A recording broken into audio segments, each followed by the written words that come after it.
হঠাৎ বৃষ্টি শুরু হওয়ায় ছাদে শুকানো কাপড় নিয়ে আসছিলাম। ছেলেও সাহায্য করতে এলো। দ্রুত কাপড় গুটিয়ে ঘরে নিয়ে এলাম। কিন্তু দুজনেই ভিজে গেছি। ছেলে তোয়ালে দিয়ে আমার চুল মুছে দিচ্ছিল।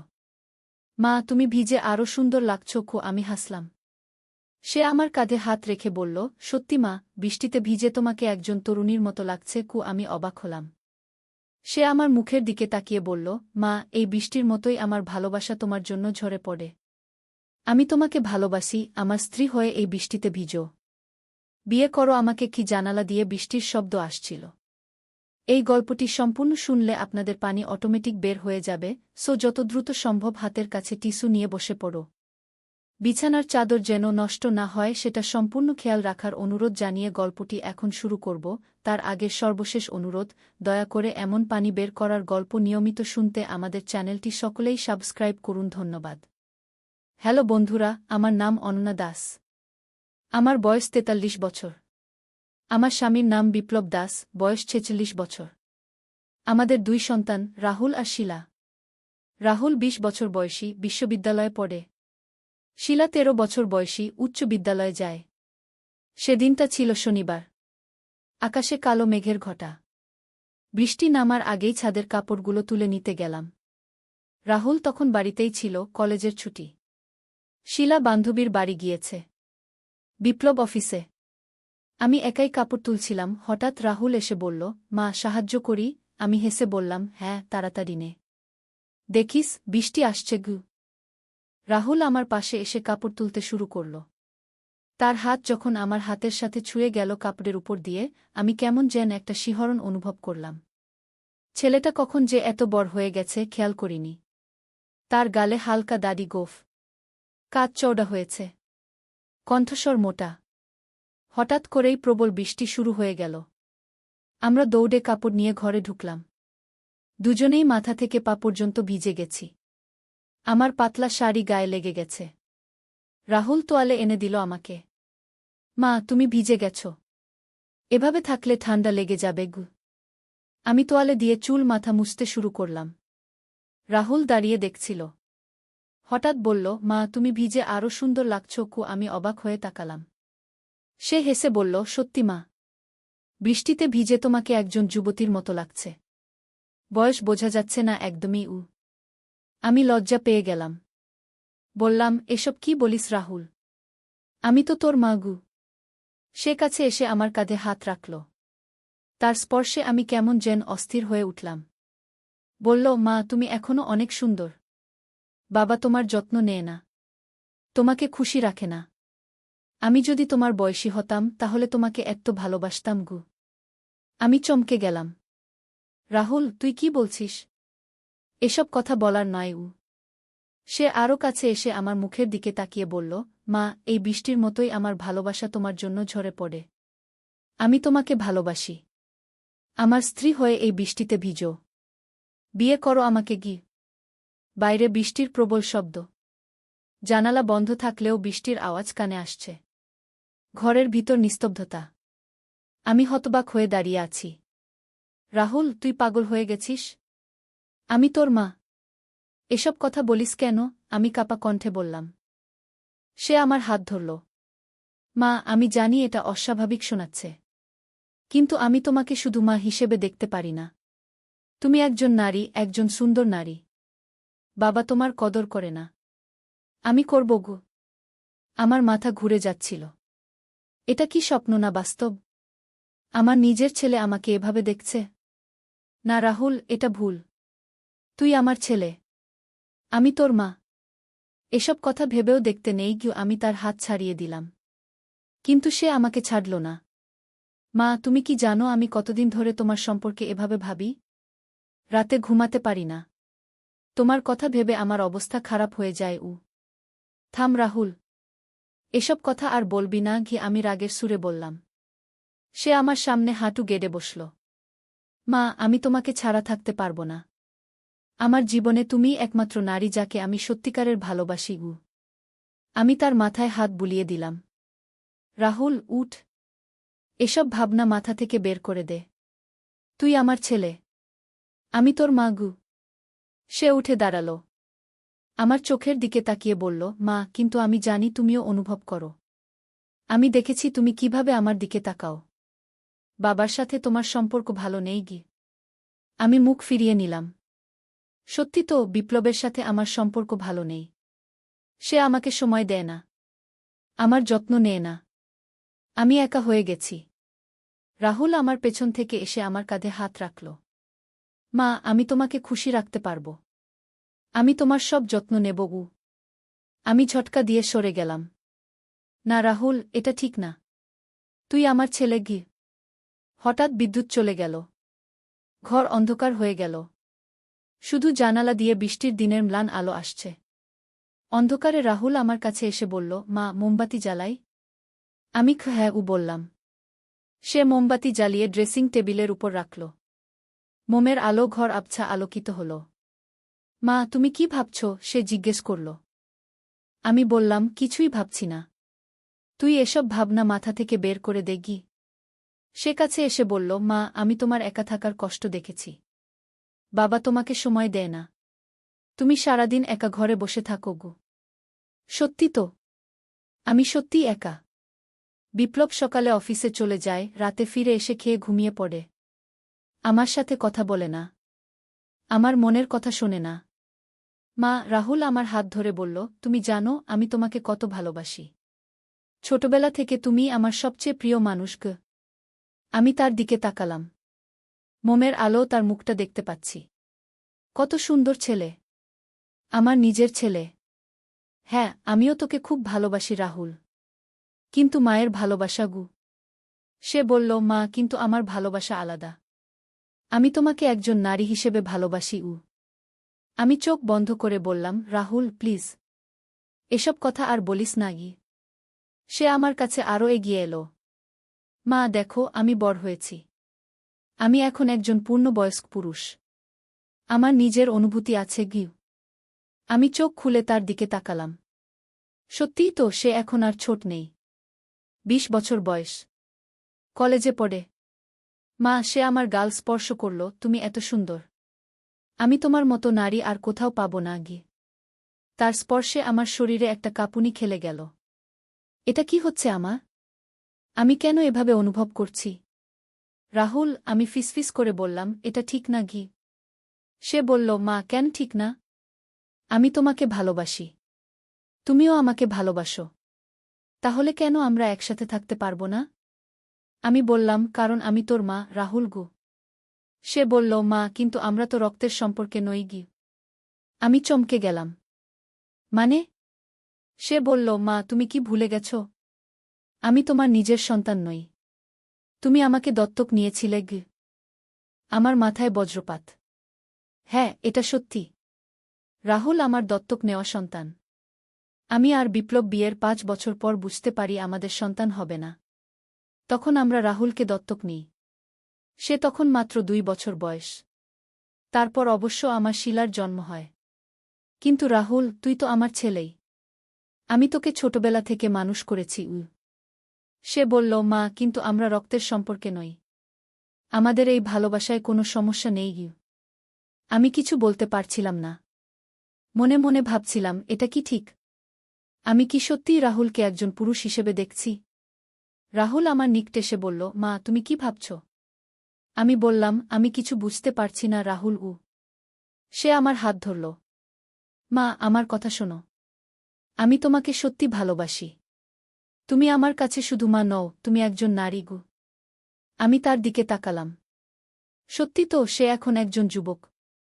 সুদর্শন, আকর্ষণীয়। রাহুল, কিন্তু সমাজ কি বলবে? সে বলল, মা, সমাজের কথা ভেবে নিজের সুখ নষ্ট করবি কেন? আমরা কাউকে জানাব না। গোপনে আমাদের সম্পর্ক রাখব গো। আমার মনে একটা অদ্ভুত অনুভূতি হচ্ছিল। আমি কি সত্যিই রাহুলের প্রস্তাব মেনে নেব? হঠাৎ দরজায় শব্দ। কেউ দরজায় নক করছে। আমরা দুজনেই চমকে গেলাম। কে? আমি জোরে জিজ্ঞেস করলাম। মা, আমি শিলা। দরজা খোলো। আমি তাড়াতাড়ি দরজার কাছে গিয়ে খুলে দিলাম। শিলা ভিজে এসেছে। শিলা, তুই এত তাড়াতাড়ি কেন এলি? শিলা বলল, মা, বৃষ্টি অনেক জোরে হচ্ছে। রিনার মা বললেন বাড়ি চলে যেতে গু। আমি বললাম, ঠিক আছে, তাড়াতাড়ি কাপড় ছাড়। শিলা ঘরে ঢুকে রাহুলকে দেখে বলল, দাদা, তুমি এখানে? রাহুল বলল, হ্যাঁ, বিদ্যুৎ নেই দেখে মায়ের সাথে বসে আছি। শিলা কাপড় ছেড়ে বলল, মা, আমি খুব ক্ষুধার্ত। কিছু খেতে পারি? আমি বললাম, হ্যাঁ, রান্নাঘরে যা, কিছু পাবি। শিলা চলে গেল। আমি আর রাহুল একা হয়ে গেলাম। রাহুল আমার কানে ফিসফিস করে বলল, মা, আমাদের কথা আজকে এখানেই শেষ। কিন্তু তুমি ভেবো গো। আমি কোনো জবাব দিলাম না। সন্ধ্যা নাগাদ বিপ্লব বাড়ি ফিরল। বিদ্যুৎ আসার পর সব স্বাভাবিক হয়ে গেল। কিন্তু আমার মনে রাহুলের কথা ঘুরপাক খাচ্ছে। রাতে খাবার সময় সবাই একসাথে বসলাম। রাহুল স্বাভাবিকভাবে আচরণ করছিল, কিন্তু মাঝে মাঝে আমার দিকে তাকাচ্ছিল। আমি অস্বস্তি বোধ করছিলাম। খাওয়া শেষে সবাই নিজ নিজ কাজে চলে গেল। আমি রান্নাঘরে বাসন মাজছিলাম। হঠাৎ রাহুল এলো। মা, আমি কিছু সাহায্য করি? আমি না বলে দিলাম। কিন্তু সে পাশে এসে দাঁড়াল। মা, তুমি আজকের কথা ভাবছ? আমি বললাম, না গি। সে বলল, মা, মিথ্যা বলছ। তোমার মুখ দেখলেই বোঝা যায়। আমি কোনো জবাব দিলাম না। সে আমার কাঁধে হাত রাখল। মা, আমি তোমার জন্য অপেক্ষা করব। তুমি যখন রাজি হবে আমি আছি। আমি তার হাত সরিয়ে দিলাম। রাহুল, এসব ভাবনা মাথা থেকে বের করে দেগি। সে বলল, মা, আমি পারব না। আমি তোমাকে ভালোবেসে ফেলেছি। আমি বাসন রেখে তার দিকে ফিরলাম। রাহুল, তুই জানিস এটা কত বড় ভুল? সে বলল, মা, ভুল কেন? আমরা তো রক্তের সম্পর্কে নই গি। আমি বললাম, তার মানে এই নয় যে এটা ঠিক। সে বলল, মা, তাহলে কি ঠিক? বাবার সাথে তোমার যে সম্পর্ক সেটা ঠিক? সে তোমাকে ভালোবাসে, তোমার যত্ন নেয়। আমার চোখে পানি এসে গেল। সত্যি তো, বিপ্লব আমাকে ভালোবাসে না, আমার যত্ন নেয় না। রাহুল আমার কাছে এসে বলল, মা, আমি তোমাকে খুশি রাখতে পারব। তোমার সব যত্ন নেব। আমি কাঁদতে শুরু করলাম। রাহুল আমাকে জড়িয়ে ধরল। মা, কাঁদো না। আমি তোমার পাশে আছি। আমি তার বুকে মুখ লুকিয়ে কাঁদতে লাগলাম। সে আমার চুলে হাত বুলাচ্ছিল। মা, আমি তোমাকে ভালোবাসি। তুমি আমার কাছে আসো। আমি আস্তে আস্তে শান্ত হলাম। তার আলিঙ্গনে আমি কেমন যেন নিরাপদ বোধ করছিলাম। রাহুল, আমি ফিসফিস করে বললাম, এটা কি ঠিক হচ্ছে? সে বলল, মা, ভালোবাসায় ঠিক ভুল নেই। তুমি যদি খুশি থাকো তাহলে সব ঠিক। আমি তার বুক থেকে মুখ তুলে তার দিকে তাকালাম। তার চোখে ভালোবাসা দেখতে পাচ্ছিলাম। মা, সে আমার গাল স্পর্শ করল। তুমি সত্যি খুব সুন্দর গো। আমি কিছু বলতে পারছিলাম না। তার স্পর্শে আমার শরীর রোমাঞ্চিত হয়ে উঠছিল। হঠাৎ বিপ্লবের গলা শুনতে পেলাম। অনন্যা, কোথায়? আমরা তাড়াতাড়ি আলাদা হয়ে গেলাম। আমি বাসন মাজতে শুরু করলাম। রাহুল চলে গেল। বিপ্লব রান্নাঘরে এসে বলল, কি করছ? আমি বললাম, বাসন মাজছি। সে বলল, ঠিক আছে, তাড়াতাড়ি করো। আমার ঘুম পাচ্ছে গি। আমি মনে মনে ভাবলাম, এই মানুষটা কি কখনো আমার কথা ভাবে? আমার অনুভূতির কথা ভাবে? রাতে বিছানায় শুয়ে আমি রাহুলের কথা ভাবছিলাম। সে কি সত্যিই আমাকে ভালোবাসে? আমি কি তার প্রস্তাব মেনে নেব? পরের দিন সকালে বিপ্লব অফিসে চলে গেল। শিলা স্কুলে গেল। রাহুলের কলেজ ছুটি। আমরা দুজনেই বাড়িতে। আমি রান্না করছিলাম। রাহুল এসে পাশে দাঁড়াল। মা, কি রান্না করছ? আমি বললাম, মাছের তরকারি। সে বলল, আমার প্রিয় খাবার গু। আমি হেসে বললাম, জানি গু। সে হঠাৎ আমার কোমর জড়িয়ে ধরল। আমি চমকে গেলাম। রাহুল, কি করছিস? সে বলল, মা, আমি তোমাকে মিস করছিলাম গু। আমি তার হাত সরিয়ে দিলাম। ছাড় আমাকে। কিন্তু সে ছাড়ল না। আমার কানে ফিসফিস করে বলল, মা, তুমি গতকাল রাতে আমার কথা ভেবেছ? আমি বললাম, না গি। সে বলল, মা, মিথ্যা বলছ। আমি জানি তুমি আমার কথা ভেবেছ গু। আমি রান্না বন্ধ করে তার দিকে ফিরলাম। রাহুল, তুই আমাকে অস্বস্তিতে ফেলে দিচ্ছিস গু। সে বলল, মা, আমি তোমাকে অস্বস্তিতে ফেলতে চাই না। আমি শুধু তোমাকে ভালোবাসতে চাই। আমি বললাম, কিন্তু এটা ভুল গু। সে আমার হাত ধরে বলল, মা, তুমি আমাকে একটা সুযোগ দাও। আমি তোমাকে দেখাবো আমি তোমার জন্য কি করতে পারি। আমি তার দিকে তাকিয়ে রইলাম। তার চোখে আন্তরিকতা দেখতে পাচ্ছিলাম। রাহুল, কিন্তু এটা গোপন রাখতে হবে। তার মুখে হাসি ফুটে উঠল। মা, তুমি রাজি হলে? আমি মাথা নিচু করে বললাম, আমি জানি না। সে আমার চিবুক তুলে বলল, মা, তুমি রাজি? আমি তোমার চোখে দেখতে পাচ্ছি। আমি কিছু বলতে পারছিলাম না। সে আমার গালে চুমু দিল। আমি চোখ বন্ধ করে ফেললাম। মা, আমি তোমাকে ভালোবাসি। আমি আস্তে করে বললাম, আমিও তোকে ভালোবাসি রাহুল। সে আমাকে জড়িয়ে ধরল। আমিও তাকে জড়িয়ে ধরলাম। এভাবে কিছুক্ষণ থাকার পর আমি তাকে ছেড়ে দিলাম। রাহুল, এখন যা। আমাকে রান্না শেষ করতে দে। সে বলল, ঠিক আছে মা। কিন্তু মনে রেখো, আমি তোমার জন্য আছি। আমি মাথা নাড়লাম। দুপুরে খাবার সময় রাহুল আমার দিকে মাঝে মাঝে তাকিয়ে হাসছিল। আমিও লজ্জা পেয়ে হাসছিলাম। দুপুরের পর শিলা বান্ধবীর বাড়ি খেলতে গেল। আমি আর রাহুল একা হয়ে গেলাম। আমি বিছানায় শুয়ে বিশ্রাম নিচ্ছিলাম। হঠাৎ রাহুল আমার ঘরে এলো। মা, আমি পাশে শুতে পারি? আমি বললাম, হ্যাঁ, এসো। সে আমার পাশে শুয়ে পড়ল। আমার হাত ধরল। মা, আমি তোমার এত কাছে এসেছি, মনে হচ্ছে স্বপ্ন দেখছি। আমি বললাম, আমারও তাই মনে হচ্ছে। সে আমার দিকে ঘুরে শুল। আমার মুখের দিকে তাকিয়ে বলল, মা, তুমি সত্যি অনেক সুন্দর। আমি লজ্জা পেলাম। তুই এসব কি বলিস? সে আমার গাল স্পর্শ করল। মা, আমি সত্যি বলছি। তার স্পর্শে আমার শরীরে একটা শিহরণ খেলে গেল। রাহুল, আমি ফিসফিস করে বললাম। সে আমার কাছে আরও এসে বলল, মা, আমি তোমাকে চুমু দিতে পারি? আমার হৃদয় জোরে জোরে স্পন্দিত হতে শুরু করল। আমি কোনো জবাব দিতে পারলাম না। সে আমার নীরবতাকে সম্মতি মনে করে আস্তে করে আমার ঠোঁটে চুমু দিল। আমি চোখ বন্ধ করে সেই অনুভূতি উপভোগ করলাম। এতদিন পর কেউ আমাকে এভাবে ভালোবাসছে। চুমু শেষে সে আমার দিকে তাকিয়ে বলল, মা, কেমন লাগল? আমি লজ্জায় মুখ লুকালাম। ভালো লাগেছে। সে খুশি হয়ে আমাকে জড়িয়ে ধরল। মা, আমি তোমাকে এত্ত ভালোবাসি। আমিও তাকে জড়িয়ে ধরলাম। আমিও তোকে ভালোবাসি রাহুল। এভাবে কিছুক্ষণ একসাথে শুয়ে থাকার পর আমরা উঠে পড়লাম। মা, রাহুল বলল, আমাদের এই সম্পর্ক গোপন রাখতে হবে। আমি মাথা নাড়লাম। হ্যাঁ, কেউ জানতে পারলে অনেক সমস্যা হবে। সে বলল, মা, আমি সাবধান থাকব। সন্ধ্যায় বিপ্লব বাড়ি ফিরল। শিলাও ফিরে এলো। আমরা সবাই একসাথে বসে খাবার খেলাম। কিন্তু আমার মন রাহুলের দিকেই থাকছিল। রাতে বিপ্লব আমার পাশে শুয়ে পড়ল। সে আমাকে স্পর্শ করার চেষ্টা করল। কিন্তু আমার ভালো লাগছিল না।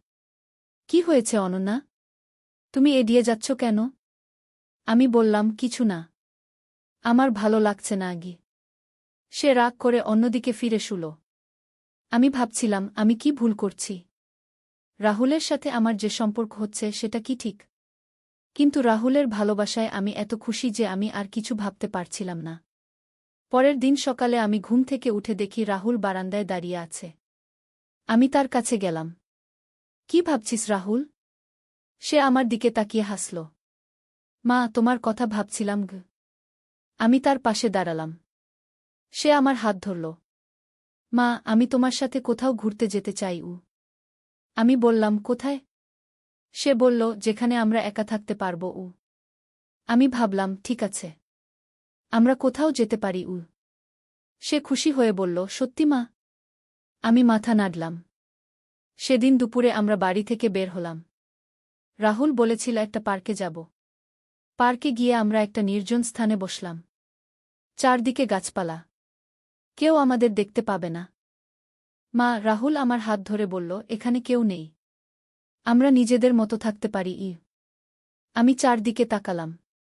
সত্যিই কেউ নেই। রাহুল আমার কাছে এসে বসল। আমার কোমরে হাত দিল। মা, আমি তোমাকে অনেক ভালোবাসি। আমি তার দিকে তাকিয়ে বললাম, আমিও তোকে ভালোবাসি রাহুল। সে আমাকে চুমু দিল। আমি সেই চুমুর জবাব দিলাম। আমরা অনেকক্ষণ একসাথে বসে থাকলাম। একে অপরের সাথে কথা বললাম। মা, রাহুল বলল, আমি চাই তুমি বাবার কাছ থেকে আলাদা হয়ে যাও। আমি চমকে গেলাম। কি বলছিস রাহুল? সে বলল, মা বাবা তোমার যত্ন নেয় না, তোমাকে ভালোবাসে না, তুমি তার সাথে কেন থাকবে? আমি বললাম, কিন্তু রাহুল, এত সহজ নয়। শিলার কথা ভাবো।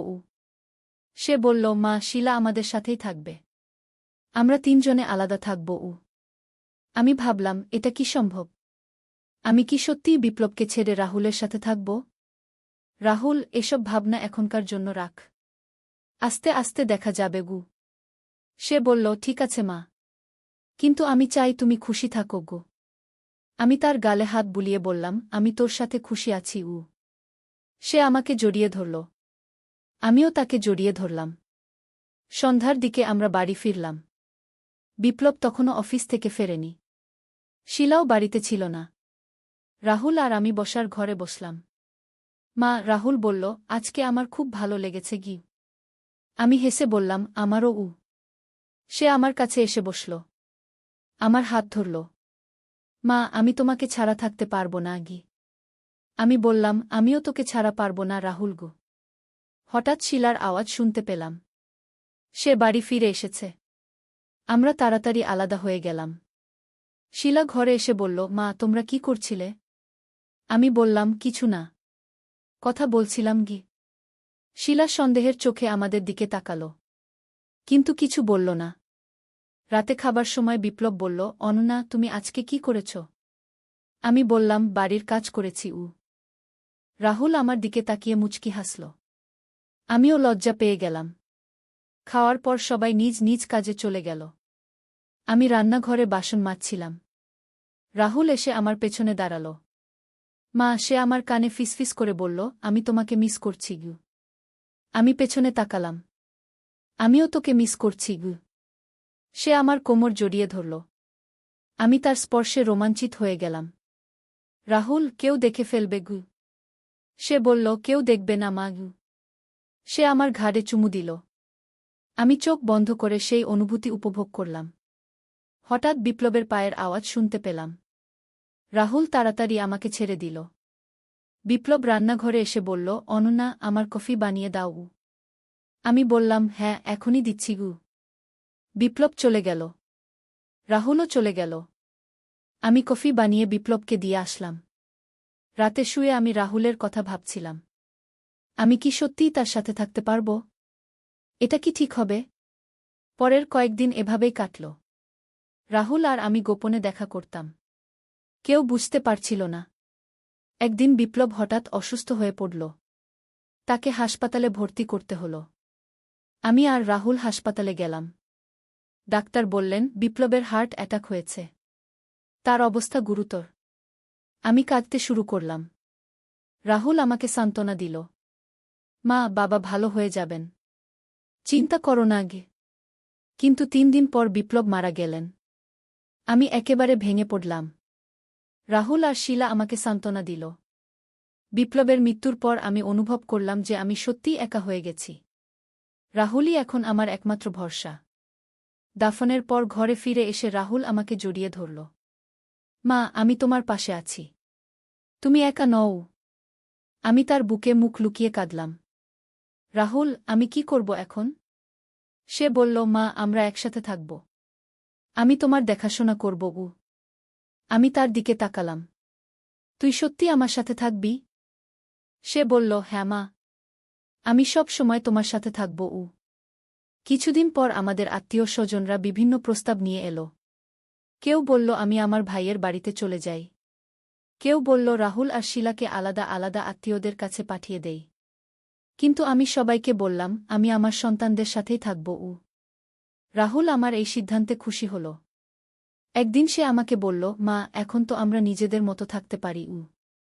আমি বললাম, হ্যাঁ রাহুল, কিন্তু শিলার কথা ভাবতে হবে। সে বলল, মা, শিলা কিছু বুঝবে না, সে এখনো ছোট। কিন্তু আমার মনে সন্দেহ হচ্ছিল। শিলা আমাদের দেখে কিছু সন্দেহ করছে কিনা। একদিন শিলা আমাকে জিজ্ঞেস করল, মা, রাহুল দাদা তোমার সাথে এত সময় কেন কাটায়? আমি বললাম, বাবা নেই তো, তাই তো রাহুল আমার দেখাশোনা করে। কি? শিলা বলল, কিন্তু দাদা তোমাকে অদ্ভুতভাবে দেখে, আর তোমাকে অনেক স্পর্শ করে। কি? আমার হৃদস্পন্দন বেড়ে গেল। তুই কি বলছিস শিলা? শিলা বলল, মা আমি দেখেছি দাদা তোমাকে জড়িয়ে ধরেছে। আর তোমাকে চুমুও দিয়েছে গি। আমি ভয় পেয়ে গেলাম। তুই কিছু ভুল দেখেছিস শিলা গ। শিলা বলল, মা আমি ছোট কিন্তু অন্ধ নই। আমি সব দেখি উ। আমি কিছু বলতে পারলাম না। শিলা চলে গেল। আমি রাহুলকে ডেকে সব বললাম। রাহুল বলল, মা শিলা কিছু সন্দেহ করছে। আমাদের সাবধান থাকতে হবে গুই। আমি বললাম, রাহুল আমাদের কি করা উচিত? সে বলল, মা আমরা আরও গোপনীয়তা বজায় রাখব উ। কিন্তু আমার মনে ভয় বাসা বাঁধল। যদি শিলা কারো কাছে বলে দেয়? পরের দিন শিলা স্কুল থেকে ফিরে এসে আমাকে বলল, মা আমি আমার টিচারকে বলেছি গু। আমার মাথায় বজ্রপাত হল। কি বলেছিস? শিলা বলল, আমি বলেছি রাহুল দাদা আর তোমার মধ্যে অদ্ভুত সম্পর্ক উ। আমি অজ্ঞান হয়ে পড়ে গেলাম।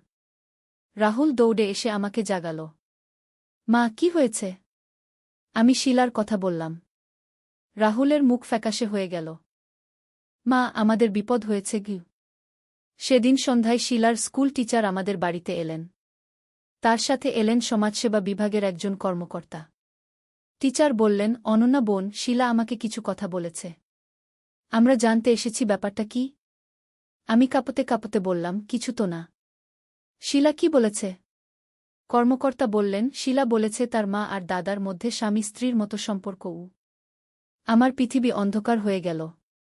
রাহুল এগিয়ে এসে বলল, এসব মিথ্যা কথা।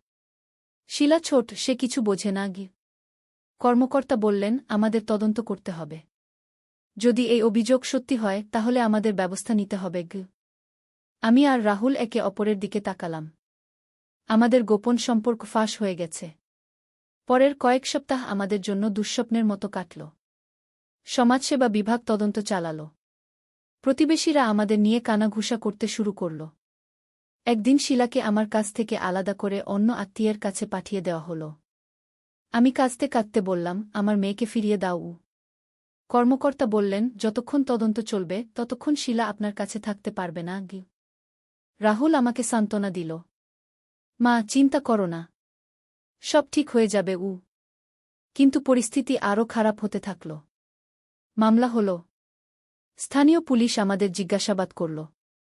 একদিন পুলিশ এসে রাহুলকে গ্রেফতার করে নিয়ে গেল। আমি হাহাকার করে কাঁদলাম। আমার ছেলেকে ছেড়ে দাও। সে কোনো অন্যায় করেনি গি। কিন্তু কেউ আমার কথা শুনল না। রাহুল জেলে গেল। আমি একা হয়ে গেলাম। প্রতিবেশীরা আমাকে এড়িয়ে চলতে শুরু করল। কেউ আমার সাথে কথা বলত না। দোকানদার আমাকে জিনিস বিক্রি করতে চাইত না। আমি বুঝলাম যে আমার জীবন ধ্বংস হয়ে গেছে। একদিন আমি রাহুলকে দেখতে জেলে গেলাম। রাহুল তুই কেমন আছিস? সে কাঁদতে কাঁদতে বলল, মা আমি তোমার জীবন নষ্ট করে দিয়েছি উ। আমি বললাম, না রাহুল, তুই আমার জীবন নষ্ট করিসনি। আমি তোকে ভালোবাসি উ। সে বলল, মা কিন্তু সমাজ আমাদের ক্ষমা করবে না গি। আমি কিছু বলতে পারলাম না। কারণ সে সত্যি কথা বলেছে। জেল থেকে ফিরে এসে আমি অনুভব করলাম যে আমি সম্পূর্ণ একা হয়ে গেছি। রাহুল জেলে। শিলা আত্মীয়ের বাড়িতে। আমার কেউ নেই। রাতে বিছানায় শুয়ে আমি ভাবলাম, আমি কি ভুল করেছি? আমি কি রাহুলের প্রেমে পড়ে ভুল করেছি? কিন্তু তারপরও আমার মন বলছে যে আমি রাহুলকে ভালোবাসি। সে আমার প্রিয় মানুষ। কয়েক মাস পর রাহুল জেল থেকে ছাড়া পেল। কিন্তু সে আমার কাছে ফিরল না। সে অন্য শহরে চলে গেল। আমি তার খোঁজ নিলাম। জানতে পারলাম সে সেখানে একটা কাজ নিয়েছে। নতুন জীবন শুরু করেছে। আমি তাকে ফোন করলাম। রাহুল তুই কেমন আছিস? সে বলল, ভালো আছি মা। তুমি কেমন আছো? আমি বললাম, আমি তোকে মিস করছি রাহুল গু। সে চুপ করে রইল কিছুক্ষণ। তারপর বলল, মা আমি আর ফিরব না। আমাদের সেই সম্পর্ক ভুল ছিল উ। আমার হৃদয় ভেঙে গেল। রাহুল তুই আমাকে একা ছেড়ে যাচ্ছিস? সে বলল, মা এটাই ভালো। আমরা দুজনে দুদিকে থাকলে সবার ভালো হবে উ। ফোন কেটে গেল। আমি কাঁদতে শুরু করলাম। আমি বুঝলাম যে রাহুল আর কখনো আমার কাছে ফিরে আসবে না। শিলাও আমার কাছে ফিরতে চাইল না। সে আত্মীয়ের বাড়িতেই থেকে গেল। আমি সম্পূর্ণ একা হয়ে গেলাম। কয়েক বছর পার হয়ে গেল। আমি একাই থাকি। কারো সাথে কথা বলি না। সারাদিন ঘরে বসে থাকি। মাঝে মাঝে ভাবি আমি কি ভুল করেছিলাম? আমি রাহুলকে ভালোবেসে ভুল করেছিলাম নাকি সমাজ আমাদের সাথে অন্যায় করেছে? কিন্তু এখন আর সেসব ভাবনার কোনো মানে নেই। আমার জীবন শেষ হয়ে গেছে। একদিন আমি খবর পেলাম যে রাহুল অন্য একটি মেয়েকে বিয়ে করেছে। তার নিজের সংসার হয়েছে। আমি খুশি হলাম যে সে ভালো আছে। কিন্তু সাথে সাথে দুঃখ পেলাম যে আমাকে সে ভুলে গেছে। শিলাও বড় হয়ে বিয়ে করেছে। সে আমাকে বিয়েতে নিমন্ত্রণ করেনি। আমি জানি সে আমার উপর রাগ আছে। আমি একা একা বিদ্ধ হয়ে যাচ্ছি। কারো সাথে কোনো সম্পর্ক নেই। মাঝে মাঝে ভাবি আমি যদি রাহুলের প্রেমে না পড়তাম, যদি আমি তার প্রস্তাব প্রত্যাখ্যান করতাম, তাহলে হয়তো আজ আমার সংসার থাকত। আমার সন্তানরা আমার পাশে থাকত। কিন্তু সে সময় আমি ভেবেছিলাম যে রাহুলের ভালোবাসাই আমার জন্য সবচেয়ে গুরুত্বপূর্ণ। আজ আমি বুঝতে পারছি যে কিছু ভালোবাসা সমাজে গ্রহণযোগ্য নয়। সে ভালোবাসা শুধু কষ্ট দেয়। আমার গল্পটা এখানেই শেষ। আমি একা একা জীবন কাটাচ্ছি। আমার কোনো ভবিষ্যৎ নেই। শুধু অতীতের স্মৃতি নিয়ে বেঁচে আছি। হয়তো আমি ভুল করেছি। হয়তো আমার উচিত ছিল রাহুলের প্রেমে না পড়া। কিন্তু ভালোবাসা তো নিয়ন্ত্রণ করা যায় না। আমি শুধু চাই যে আমার মতো কেউ যেন এই ভুল না করে। সমাজের নিয়ম মেনে চলাই ভালো। কারণ সমাজের বিরুদ্ধে গিয়ে ভালোবাসা করলে শুধু কষ্ট ছাড়া আর কিছু পাওয়া যায় না। আমার গল্প শেষ হলো এইভাবে। আমি অনন্যা দাস। একজন একা নারী, যার জীবনে কেউ নেই। গল্পের শেষ। একদিন আলী সাহেব সোহেলের অফিসে এলেন। সোহেল তাকে দেখে অবাক হয়ে গেল। স্যার, আপনি এখানে? হ্যাঁ সোহেল, তোমার অফিস একবার দেখতে চাইলাম। খুব সুন্দর হয়েছে গু। আলী সাহেব পুরো অফিস ঘুরে দেখলেন। কর্মচারীদের সাথে কথা বললেন। তারপর সোহেলের রুমে এসে বসলেন। সোহেল, তুমি অনেক দূর এসেছ। মনে আছে 7 বছর আগে তুমি যখন আমার অফিসে প্রথম এসেছিলে? চা বানানোর কাজ করতে? হ্যাঁ স্যার, সব মনে আছে ইউ। আমি গর্বিত যে আমি তোমাকে একটা সুযোগ দিয়েছিলাম। আর তুমি সেই সুযোগকে কাজে লাগিয়েছ। জানো সফলতার মূল সূত্র কি? কি স্যার? কঠোর পরিশ্রম, সততা আর হাল না ছাড়া। তোমার মধ্যে এই 3টা গুণই আছে গু। সোহেল চোখে জল নিয়ে বলল, আপনি না থাকলে আজ আমি এখানে পৌঁছাতে পারতাম না স্যার। না সোহেল, আমি শুধু একটা দরজা খুলে দিয়েছিলাম। ভেতরে ঢুকে পথ তৈরি করেছ তুমি নিজে গু। আলী সাহেব চলে যাওয়ার আগে বললেন, আমার একটা বড় প্রজেক্ট আছে। একটা 20 ফ্লোর বিজনেস টাওয়ার। আমি চাই তুমি এই প্রজেক্টে আমার সাথে পার্টনার হও। 50-50। রাজি? সোহেল অবাক হয়ে গেল। এত বড় প্রজেক্ট? স্যার, আমার কি যথেষ্ট সামর্থ্য আছে? আছে। আমি বিশ্বাস করি সোহেল রাজি হয়ে গেল। এটা তার জীবনের সবচেয়ে বড় প্রজেক্ট হবে। 50 অধ্যায়, বড় চ্যালেঞ্জ। 20 ফ্লোর বিজনেস টাওয়ারের কাজ শুরু হল। এটা সোহেলের জীবনের সবচেয়ে বড় চ্যালেঞ্জ। প্রজেক্টের বাজেট প্রায় 10 করোড় টাকা। সোহেলকে 5 করোড় টাকা ইনভেস্ট করতে হবে। সোহেল তার সব সঞ্চয়ে, ব্যাংক লোন আর কিছু ইনভেস্টর থেকে টাকা জোগাড় করল। এটা একটা বিশাল ঝুঁকি। যদি প্রজেক্ট ব্যর্থ হয়, সব শেষ। মিনা চিন্তিত ছিল। সোহেল, এত বড় ঝুঁকি নেওয়া ঠিক হবে? মিনা, জীবনে বড় কিছু করতে হলে ঝুঁকি নিতে হয়। আমি এই সুযোগ হাতছাড়া করতে চাই না গিয়ে। কিন্তু যদি কিছু ভুল হয়? ভুল হবে না। আমি আলী সাহেবের সাথে আছি। উনি আমাকে গাইড করবেন। প্রজেক্ট শুরু হল। প্রথম 6 মাস সব ভালোই চলছিল। কাজ সময়মতো হচ্ছে, বাজেট ঠিক আছে। কিন্তু 7 মাসের মাথায় একটা বড় সমস্যা দেখা দিল। একজন প্রধান ইনভেস্টর হঠাৎ তার টাকা ফেরত চাইলেন। তিনি অন্য একটা জরুরি কাজে টাকা লাগবে বলে জানালেন। 1 করোড় টাকা ফেরত দিতে হবে। সোহেল বিপদে পড়ে গেল। 1 করোড় টাকা এখন কোথায় পাবে? প্রজেক্টে সব টাকা ঢেলে দিয়েছে। সে আলী সাহেবের সাথে কথা বলল। আলী সাহেব বললেন, চিন্তা করো না, আমি ব্যবস্থা করছি। কিন্তু আলী সাহেবও বড় একটা প্রজেক্টে আটকে আছেন। তার হাতে লিকুইড ক্যাশ নেই। সোহেল অন্য ব্যাংক থেকে লোন নেওয়ার চেষ্টা করল। কিন্তু ব্যাংক বলল ইতিমধ্যে তার অনেক লোন আছে, নতুন লোন দিতে পারবে না। সোহেল রাতে ঘুমাতে পারছিল না। খাওয়া দাওয়া বন্ধ করে দিয়েছিল। মিনা তাকে দেখে খুব চিন্তিত হয়ে গেল। সোহেল, প্লিজ নিজেকে এভাবে শেষ করে ফেলো না। কোনো একটা রাস্তা বের হবেই কি। কিন্তু সোহেল কোনো রাস্তা দেখতে পাচ্ছিল না। ইনভেস্টর 15 দিন সময় দিয়েছে। 15 দিনের মধ্যে টাকা ফেরত না দিলে তিনি আইনি ব্যবস্থা নেবেন। 10 দিন কেটে গেল। সোহেল কোনো সমাধান খুঁজে পেল না। সে প্রায় হাল ছেড়ে দিয়েছিল। 11 দিনের দিন একটা অপ্রত্যাশিত ঘটনা ঘটল। জাহিদ ভাই, সোহেলের পুরনো সহকর্মী, তার অফিসে এলেন। জাহিদ ভাই এখন একটা রিয়েল এস্টেট কোম্পানিতে সিনিয়র ম্যানেজার। সোহেল, আমি তোমার সমস্যার কথা শুনেছি গু। হ্যাঁ ভাই, আমি বিপদে পড়েছি গু। আমি তোমাকে সাহায্য করতে চাই। আমার কিছু সঞ্চয় আছে, 5 লাখ টাকা। তুমি নাও। সোহেল চোখে জল নিয়ে বলল, ভাই আমি কিছু বলার দরকার নেই। তুমি আমাকে অনেক কিছু শিখিয়েছ। তোমার কাছ থেকে পরিশ্রম আর সততা শিখেছি। এখন আমার পালা তোমাকে সাহায্য করার। জাহিদ ভাই চলে যাওয়ার পর আরও 2 জন এলো। একজন সোহেলের পুরনো ক্লায়েন্ট, আরেকজন তার কর্মচারী। 2 জন মিলে আরও 8 লাখ টাকা দিল। করিম মামা 20 লাখ টাকা ব্যবস্থা করলেন। তার কিছু বন্ধুদের কাছ থেকে ধার করে। মিনা তার সব গয়না বিক্রি করে 10 লাখ টাকা দিল। সবাই মিলে প্রায় 45 লাখ টাকা জোগাড় হল। বাকি 65 লাখ টাকা সোহেল তার অফিসের সব অ্যাসেট বিক্রি করে আর একটা প্রাইভেট ফিন্যান্স কোম্পানি থেকে উচ্চ সুদে লোন নিয়ে ব্যবস্থা করল। ঠিক 14 দিনের দিন সোহেল ইনভেস্টরকে 1 করোড় টাকা ফেরত দিল। ইনভেস্টর টাকা নিয়ে চলে গেলেন। সোহেল তার অফিসে ফিরে এসে চেয়ারে বসে কাঁদল। এত চাপ, এত টেনশন, সব যেন একসাথে বের হয়ে এলো। মিনা এসে তাকে জড়িয়ে ধরল। আমরা পেরেছি সোহেল, আমরা পেরেছি গু। ষোড়শ অধ্যায়, পুনরুদ্ধার। এই ঘটনার পর সোহেল আরও সাবধান হয়ে গেল। সে বুঝল ব্যবসায় শুধু সাহস নয়, বুদ্ধিও লাগে। ঝুঁকি নিতে হয়, কিন্তু হিসাব করে। প্রজেক্ট চলতে থাকল। এবার সোহেল আরও সতর্কতার সাথে সবকিছু পরিচালনা করল।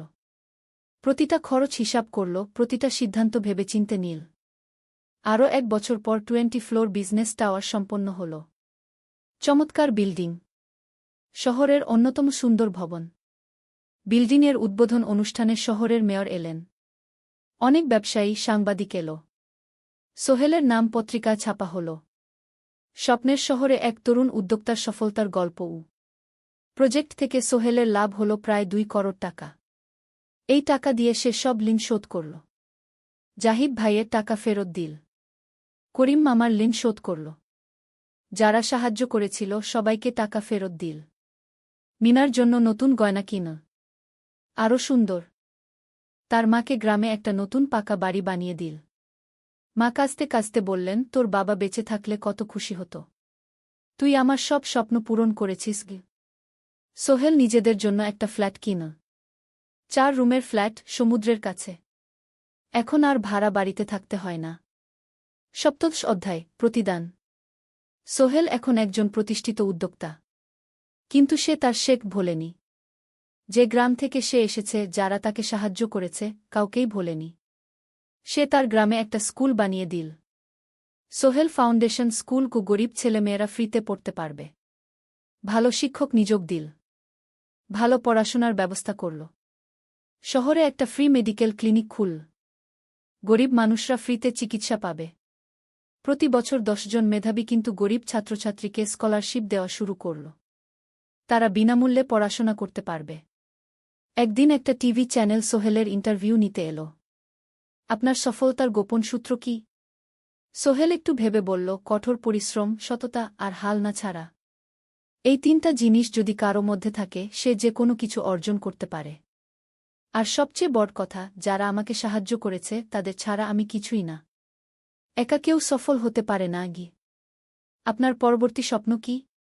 আমি চাই আরও মানুষকে সাহায্য করতে। আমার মতো যারা গ্রাম থেকে শহরে আসে তাদের জন্য একটা ট্রেনিং সেন্টার খুলব। তারা সেখানে বিভিন্ন স্কিল শিখতে পারবে, চাকরি পাবে, নিজের পায়ে দাঁড়াতে পারবে গু। অষ্টাদশ অধ্যায়, নতুন প্রজন্ম। আরও 5 বছর কেটে গেল। সোহেল এখন ৪৫ বছরের। তার মেয়ে সারা এখন ৯ বছরের। স্কুলে ক্লাস 4-এ পড়ে। খুব মেধাবী মেয়ে। একদিন সারা বাবাকে জিজ্ঞেস করল, বাবা, তুমি কিভাবে এত বড় হলে? আমার বন্ধুরা বলে তুমি একজন সফল মানুষ গো। সোহেল তাকে কোলে নিয়ে বসল। বাবা, তুমি জানো তোমার দাদু ছিলেন একজন স্কুল শিক্ষক। খুব সৎ মানুষ। কিন্তু আমরা গরিব ছিলাম। আমি রিকশা চালাতাম গো। রিকশা? সত্যি? হ্যাঁ। তারপর আমি এই শহরে এলাম। অনেক কষ্ট করেছি। কিন্তু হাল ছাড়িনি। মানুষ আমাকে সাহায্য করেছে। আর আমি কঠোর পরিশ্রম করেছি। বাবা, আমিও কি তোমার মতো হতে পারব? অবশ্যই পারবে বাবা। তবে মনে রেখো, সফলতা মানে শুধু টাকা পয়সা না। সফলতা মানে ভালো মানুষ হওয়া। অন্যদের সাহায্য করা। সৎ থাকা। সারা মাথা নাড়ল। আমি ভালো মানুষ হব বাবা। সোহেল তার মেয়েকে জড়িয়ে ধরল। মনে মনে ভাবল তার জীবনের সব কষ্ট সার্থক হয়েছে। মিনা রান্নাঘর থেকে ডাকল, খাবার তৈরি। এসো। সোহেল সারাকে নিয়ে ডাইনিং টেবিলে গেল। ঋতু এসেছে। সে এখন বিয়ে করেছে, তার একটা ছেলে হয়েছে। সোহেলের মা মাঝে মাঝে চট্টগ্রামে বেড়াতে আসেন। আজও এসেছেন। সবাই মিলে খেতে বসল। হাসিগল্পে ভরা পরিবার। সোহেল তাকাল তার মায়ের দিকে, মিনার দিকে, সারার দিকে, ঋতুর দিকে। মনে হল, জীবনে আর কি চাই? খাওয়া শেষে সবাই বসে রইল। গল্প করছিল। হঠাৎ সোহেলের ফোন বাজল। অফিস থেকে। একটা জরুরি বিষয়। সোহেল ফোন রেখে দিয়ে মিনাকে বলল, একটা নতুন প্রজেক্টের প্রস্তাব এসেছে। একটা এতিমখানা বানানোর কাজ। সরকারি প্রজেক্ট। তুমি নেবে? অবশ্যই। এটা আমার স্বপ্নের প্রজেক্ট। যেসব বাচ্চাদের বাবা মা নেই তাদের জন্য একটা সুন্দর জায়গা। মিনা হাসল। তুমি কখনো বদলাও না। এখনো অন্যদের কথা ভাবো। এটাই তো জীবন মিনা। শুধু নিজের জন্য বাঁচলে কি হবে? ঊনবিংশ অধ্যায়, উত্তরাধিকার। 10 বছর আরও কেটে গেল। সোহেল এখন 55 বছরের। তার চুলে পাক ধরেছে। কিন্তু শক্তি এখনও আগের মতোই। সারা এখন 19 বছরের। সে বিশ্ববিদ্যালয়ে ইঞ্জিনিয়ারিং পড়ছে। সে চায় বাবার মতো কনস্ট্রাকশন ইন্ডাস্ট্রিতে কাজ করতে। একদিন সারা বাবাকে বলল, বাবা, আমি তোমার কোম্পানিতে কাজ করতে চাই। এখনও তো তোর পড়াশোনা বাকি। জানি। কিন্তু আমি এখন থেকেই শিখতে চাই। ছুটির দিনে তোমার সাথে সাইটে যেতে চাই। দেখতে চাই কিভাবে কাজ হয়। সোহেল খুশি হয়ে গেল। তার মেয়ে তার পথ অনুসরণ করতে চায়। ঠিক আছে। কিন্তু শর্ত হল, তোকে সবকিছু নিজ থেকে শিখতে হবে। কোনো স্পেশাল ট্রিটমেন্ট পাবি না। আমি তো তাই চাই বাবাগু। সারা তার বাবার সাথে কাজ শিখতে শুরু করল। সে দেখল কিভাবে শ্রমিকরা কাজ করে, কিভাবে ম্যাটেরিয়াল বাছাই করতে হয়, কিভাবে একটা প্রজেক্ট ম্যানেজ করতে হয়। সোহেল তাকে কোনো সহজ পথ দিল না। সারাকেও সবার মতো কষ্ট করতে হল। সাইটে রোদে দাঁড়িয়ে থাকতে হল। শ্রমিকদের সাথে কথা বলতে হল। কিন্তু সারা হাল ছাড়ল না। সে তার বাবার মেয়ে। পরিশ্রম করতে জানে। 3 বছর পর সারা গ্রাজুয়েট হল। সে সোহেলের কোম্পানিতে জুনিয়র প্রজেক্ট ম্যানেজার হিসেবে যোগ দিল। সোহেল ধীরে ধীরে সারাকে বড় দায়িত্ব দিতে শুরু করল। সারা তার বাবার মতোই সৎ, পরিশ্রমী। 20 অধ্যায়, সমাপ্তি নয়, নতুন শুরু। আরও 5 বছর পর। সোহেল এখন 60 বছরের। সে সিদ্ধান্ত নিল, এবার অবসর নেওয়ার সময় এসেছে। কোম্পানির দায়িত্ব সারাকে দেবে। একটা অনুষ্ঠান করা হল। সোহেল আনুষ্ঠানিকভাবে কোম্পানির চেয়ারম্যান পদ থেকে অবসর নিল। সারা হল নতুন ম্যানেজিং ডিরেক্টর। সোহেল তার বক্তব্যে বলল, আমি যখন এই শহরে এসেছিলাম আমার পকেটে ছিল মাত্র 5,000 টাকা। একটা ছোট্ট ব্যাগ। আর অনেক স্বপ্ন। আজ 40 বছর পর আমি পেছনে ফিরে তাকাই, দেখি একটা দীর্ঘ পথ। সেই পথে অনেক কষ্ট ছিল, অনেক বাধা ছিল। কিন্তু ছিল অনেক ভালোবাসাও। অনেক মানুষের সাহায্যও। আমি বিশ্বাস করি, সফলতা একা আসে না। এটা আসে অনেক মানুষের সমর্থন, ভালোবাসা আর বিশ্বাস নিয়ে। আমি যা কিছু অর্জন করেছি তা আমার একার না। এটা আমার পরিবারের, আমার কর্মচারীদের, আমার বন্ধুদের, সবার। আজ আমি আমার মেয়ে সারার হাতে এই দায়িত্ব তুলে দিচ্ছি। আমি জানি সে আমার চেয়ে ভালো করবে। কারণ সে শিখেছে আমার ভুল থেকে, আমার অভিজ্ঞতা থেকে। অনুষ্ঠান শেষ হল। সবাই চলে গেল। সোহেল আর মিনা অফিসে একা দাঁড়িয়ে রইল। মিনা, মনে আছে আমরা প্রথম কখন দেখা হয়েছিলাম? হ্যাঁ, তোমার সেই ছোট্ট মুদি দোকানে।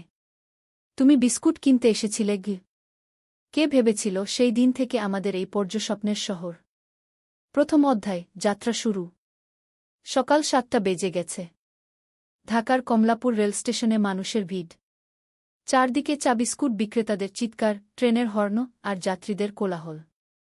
এই বিশাল ভিড়ের মধ্যে একটা ছোট্ট ব্যাগ হাতে দাঁড়িয়ে আছে সোহেল। বয়স মাত্র 22। গায়ের রং শ্যামলা, চোখে স্বপ্নের ঝিলিক। ভাইজা, চট্টগ্রামের টিকিট আছে? সোহেল টিকিট কাউন্টারের সামনে দাঁড়িয়ে জিজ্ঞেস করল। আছে। 300 টাকা। কাউন্টারের লোকটা উত্তর দিল। সোহেল তার পকেট থেকে টাকা বের করল। মোট 5,000 টাকা। এই টাকা সে জমিয়েছে গত 3 বছরে রিকশা চালিয়ে। তার স্বপ্ন ছিল চট্টগ্রাম গিয়ে একটা ভালো চাকরি পাওয়া। গ্রামে আর থাকতে চায় না সে। বাবা মারা গেছেন 10 বছর আগে। মা আর ছোট বোন ঋতুকে নিয়ে সংসার চালাচ্ছিল রিকশা চালিয়ে। কিন্তু এভাবে তো আর সারা জীবন চলবে না। টিকিট কেটে সোহেল প্ল্যাটফর্মে এলো। ট্রেন ছাড়বে আর মাত্র 15 মিনিট পরে। সে একটা বেঞ্চে বসে পড়ল। ব্যাগটা বুকের কাছে চেপে ধরল। এই ব্যাগে আছে তার সব সম্পদ, কিছু কাপড়, একটা ছোট্ট ফটো ফ্রেমে বাবা মায়ের ছবি, আর কিছু টাকা।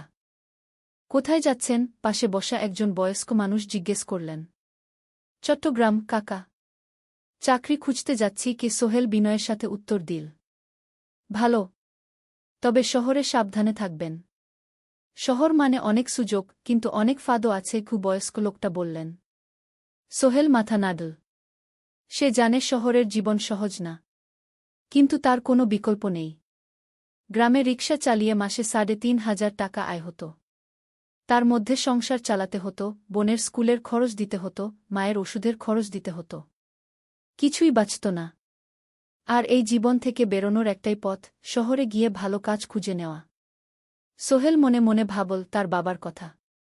বাবা ছিলেন একজন স্কুল শিক্ষক। খুব সৎ মানুষ ছিলেন। সবসময় বলতেন, সোহেল, তুই লেখাপড়া শিখে বড় মানুষ হবি। আমাদের পরিবারে আর কেউ বড় চাকরি করেনি। তুই করবি। কিন্তু বাবা যখন মারা গেলেন তখন সোহেল মাত্র এসএসসি পরীক্ষা দিয়েছে। ফলাফল ভালো হয়েছিল, জিপিএ অর্ধচতু। কিন্তু বাবার মৃত্যুর পর আর পড়া হল না। পরিবারের দায়িত্ব নিতে হল। ট্রেন ছাড়ল। সোহেল জানালার পাশে বসে বাইরে তাকাল। ধানক্ষেত, নদী, ছোট ছোট গ্রাম, সব পেছনে ফেলে ট্রেন এগিয়ে চল। সোহেলের মনে হল সে যেন তার পুরনো জীবনটাকেও পেছনে ফেলে আসছে। ট্রেনে একজন হকার এসে চা বিক্রি করছিল। সোহেল একটা চা কিনল। 10 টাকা। চা খেতে খেতে সে ভাবছিল, চট্টগ্রাম পৌঁছে কি হবে? করিম মামা তাকে সাহায্য করবেন তো? চাকরি পাওয়া যাবে তো? করিম মামা আসলে সোহেলের খুব দূর সম্পর্কের মামা। সোহেলের দাদির বোনের ছেলে। অনেক বছর আগে গ্রাম ছেড়ে চট্টগ্রামে চলে গিয়েছিলেন। সেখানে একটা কনস্ট্রাকশন কোম্পানিতে কাজ করেন। বছরে একবার দুবার গ্রামে আসতেন। গত বছর যখন এসেছিলেন তখন সোহেলের মাকে বলেছিলেন সোহেলকে চট্টগ্রাম পাঠান। আমি একটা কাজের ব্যবস্থা করে দেব। সেই কথাতেই ভরসা করে সোহেল আজ এই যাত্রা। দ্বিতীয় অধ্যায়, নতুন শহর। চট্টগ্রাম পৌঁছাতে প্রায় 6 ঘন্টা লেগে গেল। দুপুর 1টা বাজে। সোহেল স্টেশন থেকে বের হয়ে শহরের রাস্তায় দাঁড়াল। কি বিশাল শহর! এত গাড়ি, এত মানুষ। চারদিকে উঁচু উঁচু বিল্ডিং, দোকানপাট, মানুষের ভিড়। সোহেল কিছুক্ষণ দাঁড়িয়ে থাকল সব কিছু দেখতে দেখতে। তার মনে হচ্ছিল সে যেন অন্য কোনো পৃথিবীতে এসে পড়েছে। তার পকেটে একটা ছোট্ট কাগজ আছে। সেখানে লেখা একটা ঠিকানা, করিম মিয়া, বাড়ি নং 23, রোড নং 5, আগ্রাবাদ, চট্টগ্রামকে। সোহেল একটা রিকশা ডাকল। কত নেবেন আগ্রাবাদ যেতে? 50 টাকা। সোহেল রিকশায় উঠল। রাস্তার দুধারে দোকান, মার্কেট, অফিস, সব কিছু দেখতে দেখতে সে অবাক হয়ে গেল। এত বড় শহর, এত কিছু! গ্রামের সেই ছোট্ট বাজারের সাথে কোনো তুলনাই হয় না। প্রায় আধা ঘন্টা পর রিকশা একটা পুরনো বাড়ির সামনে থামল। 3 তলা বাড়ি, কিন্তু রং উঠে গেছে। সিঁড়ি দিয়ে উঠে 3য় তলায় করিম মামার ফ্ল্যাটে নক করল। দরজা খুলল এক মধ্যবয়সী মহিলা। কে? আসসালামু আলাইকুম আপা। আমি সোহেল। নোয়াখালীর গ্রাম থেকে এসেছি। করিম মামা বাড়িতে আছেন? মহিলা তাকে মাথা থেকে পা পর্যন্ত দেখল। করিম তো অফিসে গেছে। তুমি কে? কোথা থেকে এসেছ? সোহেল সব খুলে বলল। মহিলা তাকে ভেতরে ঢুকতে দিল। বসো। করিম সন্ধ্যায় ফিরবে গু। ফ্ল্যাটটা ছোট। 2টো রুম, একটা ছোট্ট রান্নাঘর আর একটা বাথরুম। কিন্তু সোহেলের কাছে খুব সুন্দর লাগল। গ্রামের সেই টিনের ঘরের চেয়ে তো অনেক ভালো। মহিলা তার নাম জানাল সালমা। করিম মামার স্ত্রী। তাদের 2টো ছেলে, একজন ক্লাস 8-এ পড়ে, আরেকজন ক্লাস 5-এ। খেয়েছ? সালমা আপা জিজ্ঞেস করল। না আপা গু। অপেক্ষা করো। ভাত আছে, মাছ আছে। খাও। সোহেল প্রথমে রাজি হতে চাইল না, কিন্তু খুব খিদে পেয়েছিল। সকাল থেকে শুধু একটা চা আর বিস্কুট খেয়েছে। খাওয়া দাওয়ার পর সোহেল বসে রইল। সালমা আপা তাকে গল্প করতে লাগল। তোমার মা কেমন আছেন? তোমার বোন? ভালো আছে আপা। মার একটু গেটে বাত আছে। ওষুধ খাচ্ছেন। বোন স্কুলে পড়ে কু। তুমি কি করতে চাও এখানে? চাকরি খুঁজছি আপা। যে কোনো কাজ করব। বাসায় মা আর বোনকে টাকা পাঠাতে হবে। সালমা আপা মাথা নাড়ল। করিম তোমার জন্য কিছু একটা করবে। সে ভালো মানুষ গ। সারাদিন অপেক্ষা করল সোহেল। সন্ধ্যা 6টায় করিম মামা ফিরলেন। 50-এর কাছাকাছি বয়স, কালো রঙের প্যান্ট শার্ট পরা, হাতে একটা ব্যাগ। আরে সোহেল, কবে এলি? করিম মামা খুশি হয়ে বললেন। আজ সকালে মামা গু। করিম মামা তাকে জড়িয়ে ধরলেন। অনেকদিন পর দেখলাম। কেমন আছিস? ভালো আছি মামা গি। ভালো করেছিস এসে। এখানে অনেক সুযোগ আছে। তোর জন্য একটা কাজের ব্যবস্থা করে দেব। তবে প্রথমে কয়েকদিন এখানে থাক। শহরটা একটু চিনে নে। তারপর কাজে যোগ দিবি। সোহেলের মনে আসার আলো জ্বল। সে ভাবল হয়তো তার ভাগ্য এবার পাল্টাবে। 3য় অধ্যায়, প্রথম চাকরি। 1 সপ্তাহ পরে করিম মামা সোহেলকে তার কোম্পানিতে নিয়ে গেলেন। কোম্পানির নাম আলামিন কনস্ট্রাকশন। অফিসটা শহরের কেন্দ্রে, 5 তলা একটা বিল্ডিংয়ের দোতলায়। মালিক আলী সাহেব। 50-এর কাছাকাছি বয়স, মোটা চেহারা, চোখে সোনার ফ্রেমের চশমা। বড়লোক মানুষ, কিন্তু খুব কড়া। এই ছেলেটাকে কি কাজে লাগাবেন? আলী সাহেব করিম মামাকে জিজ্ঞেস করলেন। স্যার, ও আমার আত্মীয়। গ্রাম থেকে এসেছে। খুব পরিশ্রমী। যে কোনো কাজে লাগাতে পারেন। আলী সাহেব সোহেলের দিকে তাকালেন। তুমি কি পড়েছ? Sir, SSC pass. জিপিএ অর্ধচতু। হুম। ভালো। কম্পিউটার চালাতে পারো? না স্যার, পারি না। কিন্তু শিখতে চাই। আলী সাহেব একটু ভাবলেন। ঠিক আছে। তোমাকে অফিসের কাজে রাখব। ফাইল গুছানো, চা বানানো, কাগজপত্র নিয়ে যাওয়া, না এসব। মাসে 5,000 টাকা। রাজি আছো? জি স্যার। সোহেল খুশি হয়ে গেল। 5,000 টাকা। রিকশা চালিয়ে 3,500 পেত। এখানে 5,000। কাজ শুরু হলো পরদিন থেকে। সকাল 8টায় অফিসে যেতে হয়, ফিরতে হয় সন্ধ্যা 7টায়। প্রথম দিন সোহেল ঘুম থেকে উঠল ভোর 5টায়। তৈরি হয়ে 7:30টায় অফিসের উদ্দেশ্যে বের হল। করিম মামার বাড়ি থেকে অফিস প্রায় 5 কিলোমিটার। বাসে যেতে হয়। অফিসে পৌঁছে সোহেল দেখল সেই প্রথম আলী সাহেব এখনো আসেননি। অফিস খোলা ছিল না। 8-10 মিনিট পর একজন লোক এসে অফিস খুল। তুমি নতুন? জি। আমি সোহেল গু। আমি জাহিদ, অ্যাসিস্ট্যান্ট ম্যানেজার। এসো। জাহিদ ভাই সোহেলকে সব কিছু দেখাল। অফিসে মোট 6 জন কর্মচারী। 2 জন ইঞ্জিনিয়ার, একজন অ্যাকাউন্ট্যান্ট, একজন অ্যাসিস্ট্যান্ট ম্যানেজার, জাহিদ ভাই, একজন রিসেপশনিস্ট, আর এখন সোহেল। সোহেলের কাজ শুরু হলো চা বানানো দিয়ে। তারপর অফিস পরিষ্কার করা, ফাইল গুছানো, কাগজপত্র এক জায়গা থেকে আরেক জায়গায় নিয়ে যাওয়া। কাজ কঠিন না, কিন্তু সারাদিন দৌড়ঝাঁপ করতে হয়। দুপুরে খাবারের জন্য আধা ঘন্টা বিরতি। সোহেল একটা ছোট হোটেলে গিয়ে ভাতডাল তরকারি খেল।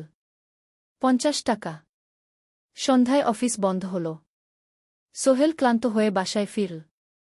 কেমন লাগল প্রথম দিন? করিম মামা জিজ্ঞেস করলেন। ভালো মামা। অনেক কিছু শিখলাম ঘ। প্রথম মাসের শেষে সোহেল বেতন পেল 5,000 টাকা। সে 3,000 টাকা মাকে পাঠাল। মা ফোনে কাঁদতে লাগলেন। আল্লাহ তোকে ভালো রাখুক সোহেল। সোহেলের চোখেও জল এল। তার মনে হল সে একটা বড় কাজ করতে পেরেছে। চতুর্থ অধ্যায়, শহরের জীবন। 3 মাস কেটে গেল। সোহেল এখন শহরের সাথে মিশে গেছে। প্রতিদিন অফিসে যাওয়া আসার পথে সে দেখে হাজারো মানুষের জীবন। কেউ সফল, কেউ ব্যর্থ, কিন্তু সবাই চলছে নিজের পথে। সোহেল অফিসের কাজের পাশাপাশি কম্পিউটার শেখার চেষ্টা করছে। অফিসে একটা কম্পিউটার আছে। যখন কেউ ব্যবহার করে না, তখন সোহেল একটু একটু শিখার চেষ্টা করে। জাহিদ ভাই তাকে সাহায্য করেন। সোহেল, তুমি যদি কম্পিউটার ভালোভাবে শিখতে পারো, তাহলে তোমার ভবিষ্যৎ উজ্জ্বল। জাহিদ ভাই একদিন বললেন। কিভাবে শিখব ভাই? ট্রেনিং সেন্টারে যাও। সন্ধ্যায় ক্লাস আছে। মাসে 2,000 টাকা লাগবে গি। সোহেল ভাবল, 2,000 টাকা অনেক, কিন্তু এটা বিনিয়োগ ভবিষ্যতের জন্য। সে একটা ট্রেনিং সেন্টারে ভর্তি হল। সপ্তাহে 3 দিন, সন্ধ্যা 7:30 থেকে রাত 9টা পর্যন্ত ক্লাস। কম্পিউটারের basic, word, excel, PowerPoint, internet ব্যবহার। একদিন অফিস থেকে ফেরার সময় সোহেল একটা দোকানে চা খেতে গেল। দোকানের পাশেই একটা ছোট্ট মুদি দোকান। সেখানে একটা মেয়ে বসে আছে। বয়স হবে 20-এর কাছাকাছি। সাদাসিধে চেহারা, সাদা শাড়ি পরা, কিন্তু চোখে এক ধরনের দৃঢ়তা। ভাইজা, 1 প্যাকেট বিস্কুট দেন কি? সোহেল বলল। মেয়েটা বিস্কুট দিল। 20 টাকা। সোহেল টাকা দিয়ে যাচ্ছিল, হঠাৎ মেয়েটা বলল, আপনি নতুন এসেছেন এই এলাকায়, তাই না? হ্যাঁ। 3 মাস হল। কিভাবে বুঝলেন? আপনার চেহারা দেখেই বোঝা যায়। এখনও গ্রামের ছোঁয়া আছে। আর আপনি প্রতিদিন এই পথ দিয়ে যান। দেখেছি কি? মেয়েটা হাসল। সোহেলও হেসে ফেল। আপনি খুব পর্যবেক্ষক মনে হচ্ছে গি। জীবনে অনেক কিছু দেখেছি, তাই মানুষকে চিনতে শিখেছি গি। আপনার নাম? মিনা। এই দোকান আমার বাবার। উনি অসুস্থ, তাই আমি দেখছি গু। সেদিন থেকে সোহেল প্রায়ই সেই দোকানে যেতে শুরু করল। মিনার সাথে গল্প করত। ধীরে ধীরে তাদের মধ্যে একটা বন্ধুত্ব তৈরি হল। মিনাও তার জীবনের গল্প বলল। মিনার মা মারা গেছেন যখন সে মাত্র 7 বছরের। বাবা আব্দুল হামিদ একা হাতে মিনাকে বড় করেছেন। মুদি দোকান দিয়ে সংসার চালান। মিনা কলেজে পড়ে, অনার্স 2nd ইয়ার। সকালে কলেজে যায়, দুপুরে ফিরে এসে দোকান সামলায়। বাবার হার্টের সমস্যা আছে, তাই ভারী কাজ করতে পারেন না। তোমার স্বপ্ন কি? একদিন সোহেল জিজ্ঞেস করল। গ্র্যাজুয়েশন শেষ করে একটা ভালো চাকরি করব। তারপর বাবাকে ভালো চিকিৎসা করাব। তুমি? আমিও চাকরি করে পরিবারকে ভালোভাবে দেখভাল করতে চাই। মা আর বোনকে নিয়ে শহরে আনব একদিন ঘু। দুজনেই নিজেদের স্বপ্নের কথা বলতে গিয়ে বুঝল তাদের স্বপ্ন অনেকটা একই রকম। 5ম অধ্যায়, বিপদ। 6 মাস কেটে গেল। সোহেল এখন আলী সাহেবের খুব প্রিয় কর্মচারী। সে শুধু চা বিস্কুট দেওয়ার কাজই করে না, এখন কম্পিউটারেও কিছু কাজ শিখেছে। ছোটখাটো টাইপিং, ডেটা এন্ট্রি, এসব করতে পারে। আলী সাহেব খুশি হয়ে তার বেতন বাড়িয়ে 8,000 টাকা করে দিয়েছেন। একদিন রাতে সোহেল অফিস থেকে ফিরছিল। সেদিন একটু দেরি হয়ে গেছে। রাত প্রায় 9টা। সাধারণত সোহেল সন্ধ্যা 7:30টায় ফিরে। কিন্তু সেদিন অফিসে একটা জরুরি কাজ ছিল। বাস থেকে নেমে সোহেল বাড়ির দিকে হাঁটছিল। হঠাৎ একটা অন্ধকার গলিতে 3 জন লোক তাকে ঘিরে ধরল। তাদের চেহারা দেখেই বোঝা যাচ্ছিল ভালো উদ্দেশ্য নিয়ে আসেনি। টাকা দে তাড়াতাড়ি, একজন বলল। তার হাতে একটা ছুরি। সোহেল ভয় পেয়ে গেল। ভাই, আমার কাছে খুব কম টাকা আছে গি। যা আছে দে। তাড়াতাড়ি করো। সোহেল কাঁপতে কাঁপতে তার পকেট থেকে 5 টাকা বের করে দিল। এই টাকা দিয়ে সে বাজার করবে ভেবেছিল। কিন্তু ছিনতাইকারীরা সন্তুষ্ট হল না। শুধু 5 টাকা। তোর ব্যাগে কি আছে? তারা সোহেলের ব্যাগ কেড়ে নিল। ব্যাগে ছিল তার মোবাইল, কম্পিউটার ট্রেনিং সেন্টারের সার্টিফিকেট আর কিছু গুরুত্বপূর্ণ কাগজপত্র। না ভাই, ব্যাগটা ফেরত দেন। ওতে আমার জরুরি জিনিস আছে। মোবাইল নিয়ে নেন, কিন্তু ব্যাগটা দেন গু। কিন্তু ওরা শুনল না। একজন সোহেলকে জোরে ধাক্কা দিল। সোহেল পড়ে গেল। মাথা রাস্তার কংক্রিটে ধাক্কা লেগে গেল। রক্ত বের হল। তিনজন দৌড়ে পালিয়ে গেল। কিছুক্ষণ সোহেল অজ্ঞান হয়ে পড়ে রইল। তারপর ধীরে ধীরে জ্ঞান ফিরল। মাথায় প্রচণ্ড ব্যথা। সে উঠে দাঁড়ানোর চেষ্টা করল, কিন্তু মাথা ঘুরছিল। কোনোমতে একটা দেয়াল ধরে দাঁড়াল। একজন পথচারী তাকে দেখে থামল। কি হয়েছে ভাই? ছিনতাই হয়েছে কি? এসো, আমি তোমাকে হাসপাতালে নিয়ে যাই। কিন্তু সোহেল রাজি হল না। না, ঠিক আছি, বাড়ি যেতে পারব। সে কোনোমতে করিম মামার বাড়িতে পৌঁছাল। দরজা খুলেই সালমা আপা চিৎকার করে উঠলেন। ও আল্লাহ! কি হয়েছে? করিম মামা দৌড়ে এলেন। সোহেলকে ভেতরে নিয়ে গেলেন। তার মাথায় জল ঢেলে রক্ত পরিষ্কার করলেন। ক্ষতটা বেশ গভীর। হাসপাতালে যেতে হবে কি? করিম মামা বললেন। তারা একটা অটোরিকশা নিয়ে নিকটস্থ হাসপাতালে গেলেন। ডাক্তার সোহেলের মাথায় 3টা সেলাই দিলেন। বলল, 1 সপ্তাহ বিশ্রাম নিতে হবে। কোনো ভারী কাজ করা যাবে না। হাসপাতাল থেকে ফিরে সোহেল শুয়ে রইল। তার মনে হচ্ছিল সবকিছু শেষ হয়ে গেছে। মোবাইল চলে গেছে, গুরুত্বপূর্ণ কাগজপত্র চলে গেছে। এখন 1 সপ্তাহ অফিস করতে পারবে না। পরদিন সকালে করিম মামা আলী সাহেবকে ফোন করে সব জানালেন। আলী সাহেব বললেন, ঠিক আছে, সোহেল ভালো হয়ে এলে আসবে, চিন্তার কিছু নেই গি। মিনা যখন এই খবর শুনল, সে সন্ধ্যায় সোহেলকে দেখতে এল করিম মামার বাড়িতে। সাথে এনেছিল কিছু ফল। কি হয়েছিল? মিনা চিন্তিত গলায় জিজ্ঞেস করল। সোহেল সব বলল। মিনা রেগে গেল। এই শহরে এখন অনেক অপরাধ বেড়ে গেছে। পুলিশ কিছু করে না। তুমি পুলিশে রিপোর্ট করেছ? না, লাভ নেই। তবুও করা উচিত। তোমার মোবাইলটা হয়তো খুঁজে পাওয়া যাবে গি। করিম মামা সোহেলকে নিয়ে পুলিশ স্টেশনে গেলেন। জেনারেল ডায়েরি করলেন। কিন্তু পুলিশ খুব একটা আশা দিল না। দেখি কিছু করা যায় কিনা গু। সোহেল বুঝল মোবাইল আর ফিরবে না। সেই 1 সপ্তাহ সোহেলের জীবনের সবচেয়ে কঠিন সময় ছিল। সে শুধু শারীরিকভাবেই ক্ষতিগ্রস্ত হয়নি, মানসিকভাবেও ভেঙে পড়েছিল। প্রতিরাতে দুঃস্বপ্ন দেখত। সেই 3জন ছিনতাইকারীর মুখ ভুলতে পারছিল না। মিনা প্রায় প্রতিদিন আসত। তাকে সাহস দিত। তুমি হাল ছেড়ো না সোহেল। জীবনে এরকম খারাপ সময় আসে। কিন্তু এটা কাটিয়ে ওঠাই হলো আসল বীরত্ব। সোহেলের মা গ্রাম থেকে ফোন করতেন। করিম মামার মোবাইল থেকে। তুই ভালো আছিস তো? সোহেল মাকে সব সত্যি বলেনি। শুধু বলেছে, হ্যাঁ মা, ভালো আছি।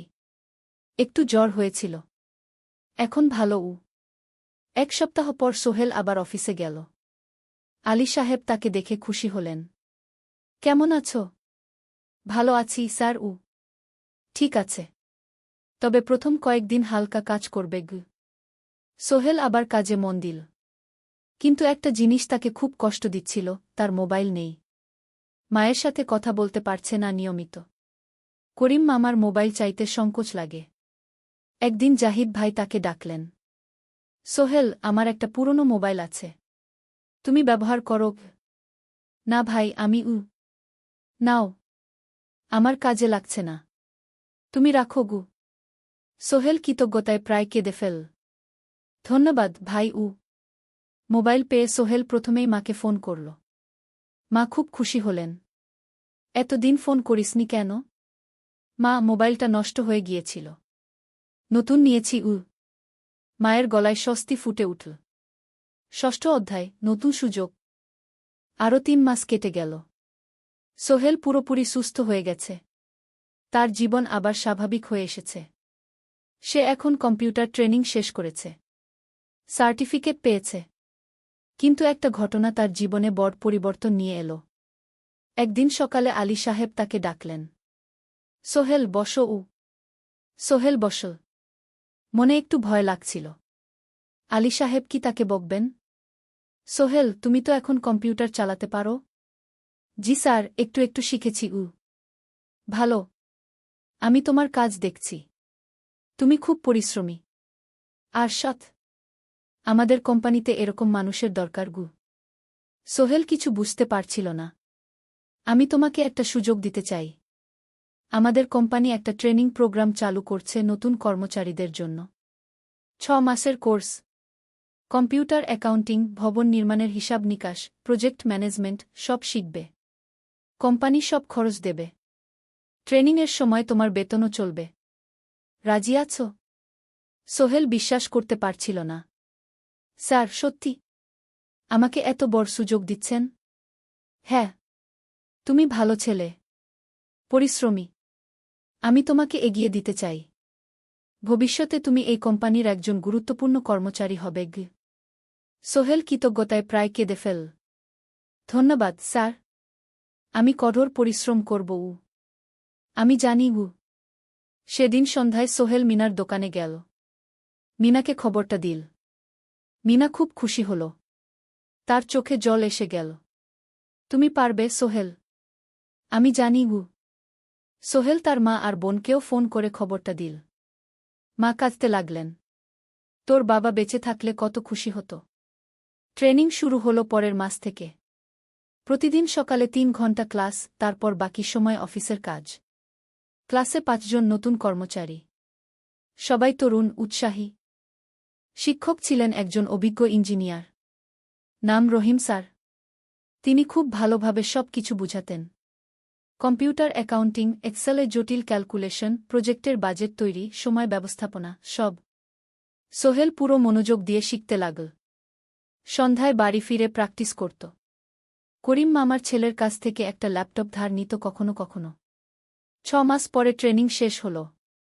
সবাই সার্টিফিকেট পেল। আলী সাহেব একটা অনুষ্ঠান করলেন। সোহেল সেরা পারফর্মার হিসেবে একটা বিশেষ পুরস্কার পেল, 5,000 টাকা বোনাস। আলী সাহেব ঘোষণা করলেন, সোহেল, আজ থেকে তুমি আমাদের জুনিয়র অ্যাকাউন্ট অ্যাসিস্ট্যান্ট। তোমার বেতন 15,000 টাকা। সোহেল অবাক হয়ে গেল। 8,000 থেকে 15,000, প্রায় দ্বিগুণ। সেদিন রাতে সোহেল ঘুমাতেই পারল না। খুশিতে, উত্তেজনায় তার চোখে ঘুম নেই। সে ভাবল তার জীবন কিভাবে বদলে যাচ্ছে।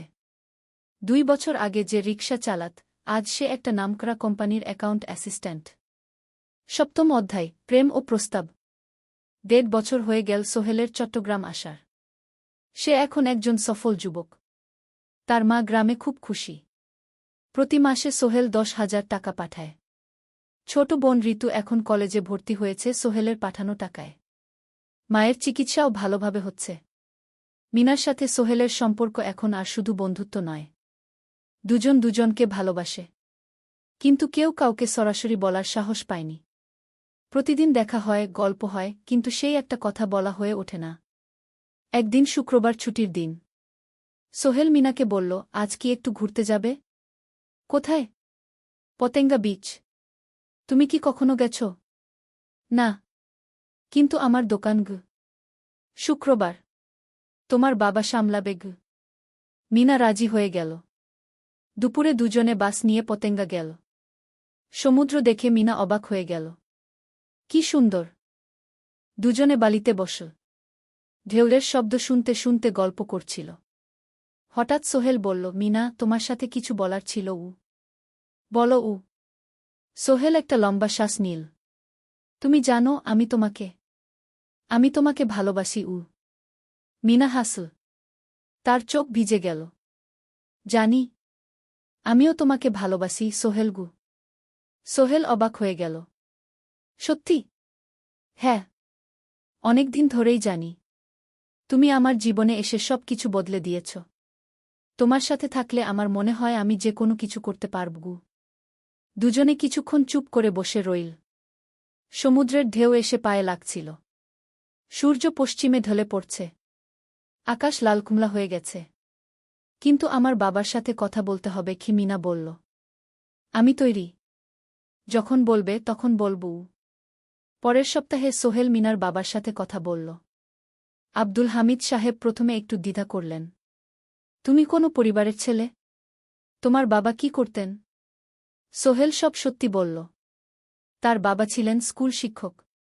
মারা গেছেন 10 বছর আগে। মা গ্রামে থাকেন। ছোট বোন কলেজে পড়ে। তুমি নিজে কি করো? আমি আলামিন কনস্ট্রাকশন কোম্পানিতে জুনিয়র অ্যাকাউন্ট অ্যাসিস্ট্যান্ট। মাসে 15,000 টাকা বেতন। আব্দুল হামিদ সাহেব ভাবলেন। তারপর বললেন, দেখো মিনা আমার একমাত্র সন্তান। তার মা নেই। আমি একা তাকে বড় করেছি। আমি চাই মিনা একজন ভালো ছেলের সাথে বিয়ে হোক। তুমি দেখতে ভালো ছেলে মনে হচ্ছে। কিন্তু আমাকে তোমার মায়ের সাথে দেখা করতে হবে। তোমার পরিবারকে জানতে হবে। জি আঙ্কেল, আমি ব্যবস্থা করছি। সোহেল খুশিতে আটখানা। সে সেদিন রাতেই তার মাকে ফোন করল। মাকে সব বলল। মা প্রথমে অবাক হলেন। তারপর খুশি হলেন। মিনা মেয়েটা কেমন? খুব ভালো মা। তুমি দেখলে পছন্দ করবে। ঠিক আছে। আমি আর ঋতু আসছি চট্টগ্রাম। 2 সপ্তাহ পর সোহেলের মা আর বোন চট্টগ্রাম এলো। সোহেল তাদের নিয়ে মিনার বাড়িতে গেল। 2 পরিবার একসাথে বসল। মিনার বাবা সোহেলের মাকে দেখে খুশি হলেন। সোহেলের মা সহজ সরল ভদ্রমহিলা। আপনার ছেলে খুব ভালো। মিনা তাকে পছন্দ করে। আমিও রাজি। আব্দুল হামিদ সাহেব বললেন। আমার সোহেল সৎ ছেলে। মিনাকে খুব ভালোবাসে। আমি জানি ও মিনাকে সুখে রাখবে। কি সোহেলের মা বললেন। বিয়ের তারিখ ঠিক হল 3 মাস পর। এই 3 মাসে সোহেল যথেষ্ট টাকা জমাবে। বিয়ে হবে সাদামাটা কিন্তু সুন্দর। 8ম অধ্যায়, নতুন পথ। 3 মাস কেটে গেল দ্রুত। সোহেল প্রতিদিন কঠোর পরিশ্রম করছিল। অফিসে তার কাজের প্রশংসা হচ্ছে। আলী সাহেব তাকে এখন ছোটখাটো প্রজেক্টের হিসাব দেখতে দিচ্ছেন। সোহেল তার সঞ্চিত টাকা দিয়ে বিয়ের আয়োজন করল। বিয়ে হল মিনার বাড়ির কাছের একটা কমিউনিটি সেন্টারে। খুব বেশি লোক আসেনি। 2 পরিবারের আত্মীয় স্বজন আর অফিসের কয়েকজন সহকর্মী। কিন্তু অনুষ্ঠান ছিল খুব সুন্দর। সোহেল যখন মিনাকে বিয়ের পোশাকে দেখল, তার মনে হল পৃথিবীর সবচেয়ে সুন্দর মেয়ে সে। লাল শাড়ি পরা, মুখে হালকা মেকআপ, কিন্তু তার স্বাভাবিক সৌন্দর্য ছিল আসল। বিয়ের পর সোহেল একটা ছোট্ট ফ্ল্যাট ভাড়া নিল। 2 রুমের ফ্ল্যাট, মাসে ভাড়া 5,000 টাকা। মিনা এখনও তার পড়াশোনা চালিয়ে যাচ্ছে। আরও 1 বছর বাকি গ্র্যাজুয়েশন শেষ হতে। সোহেলের মা আর বোন গ্রামে ফিরে গেল। মা বলে গেলেন, সোহেল, মিনাকে ভালো রাখিস। মেয়েরা অনেক ত্যাগ করে সংসার করতে। জানি মা। নতুন জীবন শুরু হল। সোহেল সকালে অফিসে যায়, সন্ধ্যায় ফেরে। মিনা সকালে কলেজে যায়, দুপুরে ফিরে রান্না করে, ঘর গোছায়। সন্ধ্যায় দুজনে একসাথে বসে পড়াশোনা করে, গল্প করে, টিভি দেখে। জীবন সুন্দর ছিল। কিন্তু চ্যালেঞ্জও ছিল। মাসিক খরচ, ভাড়া 5,000, বাজার 3,000, বিদ্যুৎ গ্যাস 1,000, মায়ের জন্য 5,000, মিনার কলেজের খরচ 1,200। মোট প্রায় 14,000 টাকা। বাঁচত মাত্র 1,000 খানেক। কিন্তু সোহেল হাল ছাড়ল না। সে সন্ধ্যায় একটা কম্পিউটার ট্রেনিং সেন্টারে পার্ট টাইম পড়ানো শুরু করল। সপ্তাহে 3 দিন 2 ঘন্টা করে। এতে মাসে আরও 3,000 টাকা আসতে লাগল। মিনাও বসে থাকল না। সে বাড়িতে বসে কয়েকজন স্কুলের ছাত্রছাত্রীকে টিউশন পড়াতে শুরু করল। মাসে 2,000 টাকা আয়। এভাবে কেটে গেল 6 মাস। দুজন মিলে পরিবার চালাচ্ছে, স্বপ্ন দেখছে। একদিন সোহেল বলল, মিনা, আমি একটা নতুন স্বপ্ন দেখছি। কি? আমি নিজে একটা ছোট্ট কনস্ট্রাকশন কোম্পানি খুলতে চাই। ছোট ছোট প্রজেক্ট নেব। বাড়ি মেরামত, ছোট বিল্ডিং বানানো, এসব। তোমার কি যথেষ্ট অভিজ্ঞতা আছে? আছে। আমি 2 বছর ধরে এই কাজের সাথে জড়িত। অনেক কিছু শিখেছি। আর আলী সাহেবও আমাকে সাহায্য করবেন। কিন্তু টাকা কোথায়? কোম্পানি খুলতে তো অনেক টাকা লাগবে। আমি জমাচ্ছি। আরও 1 বছর কাজ করব। তারপর চেষ্টা করব। মিনা তাকে সমর্থন দিল। তুমি পারবে। তোমার মধ্যে সেই শক্তি আছে। 9ম অধ্যায়, চ্যালেঞ্জের সময়। কিন্তু ভাগ্য সবসময় অনুকূলে থাকে না। সোহেল যখন স্বপ্ন দেখছিল নিজের কোম্পানি খোলার, তখনই একটা বড় সমস্যা এলো। আলী সাহেবের কোম্পানি একটা বড় প্রজেক্ট পেয়েছিল। একটা 10তলা বিল্ডিং বানানোর কাজ। কিন্তু প্রজেক্টের প্রধান ইনভেস্টর হঠাৎ পালিয়ে গেল। তিনি কোম্পানির কাছ থেকে প্রায় 50 লাখ টাকা নিয়ে গেছেন, কিন্তু কাজ শেষ হয়নি। কোম্পানি বড় ক্ষতির মুখে পড়ল। আলী সাহেব অনেক কর্মচারীকে ছাঁটাই করতে বাধ্য হলেন। প্রায় 10 জনকে চাকরি থেকে বাদ দিলেন। বাকিদের বেতন কমাতে হল। সোহেলকে আলী সাহেব ডেকে বললেন, সোহেল, আমি তোমাকে রাখতে চাই। তুমি বিশ্বস্ত কর্মচারী। কিন্তু তোমার বেতন কমাতে হবে। 15,000 থেকে 10,000 সোহেল মনে মনে চিন্তায় পড়ে গেল। 10,000 টাকায় সংসার চলবে কিভাবে? মায়ের খরচ, ভাড়া, বাজার সব মিলিয়ে তো 14,000 টাকা লাগে। কিন্তু সে কিছু বলল না। ঠিক আছে স্যার। বাড়ি ফিরে সোহেল মিনাকে সব বলল। মিনা চিন্তিত হয়ে গেল। এখন কি হবে? চিন্তা করো না, আমি পার্ট টাইম টিউশনির সময় বাড়াব। আর তুমিও বেশি করে টিউশন নাও। কিন্তু আমার তো পড়াশোনাও আছে গি। জানি, কিন্তু এখন এটাই করতে হবে গু। সোহেল সন্ধ্যায় আরও 2টো জায়গায় পার্ট টাইম কাজ খুঁজল। একটা দোকানে সন্ধ্যায় হিসাব দেখার কাজ পেল, মাসে 2,000 টাকা। আরেকটা জায়গায় সপ্তাহান্তে কম্পিউটার রিপেয়ারের কাজ পেল, মাসে 1,500 টাকা। মিনাও 3 জন নতুন স্টুডেন্ট নিল টিউশনে। তার আয় বাড়ল 2,000 থেকে 3,500-এ। কঠিন সময় ছিল। সোহেল সকাল 8টায় অফিসে যেত, সন্ধ্যা 6টায় ফিরত। তারপর একটু বিশ্রাম নিয়ে 7:30টায় বের হতো পার্ট টাইম কাজে। রাত 10টায় বাড়ি ফিরত। রবি সোমবার কম্পিউটার রিপেয়ারের কাজ। মিনাও সকালে কলেজে যেত, দুপুরে ফিরে রান্না করত, তারপর বিকেলে টিউশন পড়াত। রাতে খাওয়া দাওয়ার পর পড়াশোনা করত। দুজনেরই শরীর খারাপ হতে শুরু করল। সোহেল একদিন অফিসে অজ্ঞান হয়ে পড়ে গেল। ডাক্তার দেখাতে নিয়ে গেল।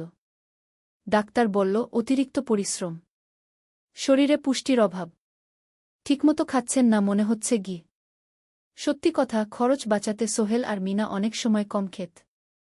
মাংস মাছ কিনত সপ্তাহে একদিন, বাকি সময় শাকসবজি, ডাল। মিনা সোহেলকে বলল, আর নয় সোহেল, তুমি এভাবে নিজেকে শেষ করে ফেলছ। আমার পড়াশোনা বন্ধ করে দিই, আমি ফুল টাইম চাকরি করি গি।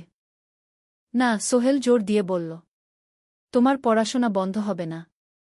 আরও মাত্র 6 মাস বাকি, তুমি গ্রাজুয়েট হবেই গি। কিন্তু তুমি আমি ঠিক হয়ে যাব, চিন্তা করো না গে। কিন্তু পরিস্থিতি আরও খারাপ হলো যখন সোহেলের মায়ের অসুখ হল। হার্টের সমস্যা। হাসপাতালে ভর্তি করতে হল।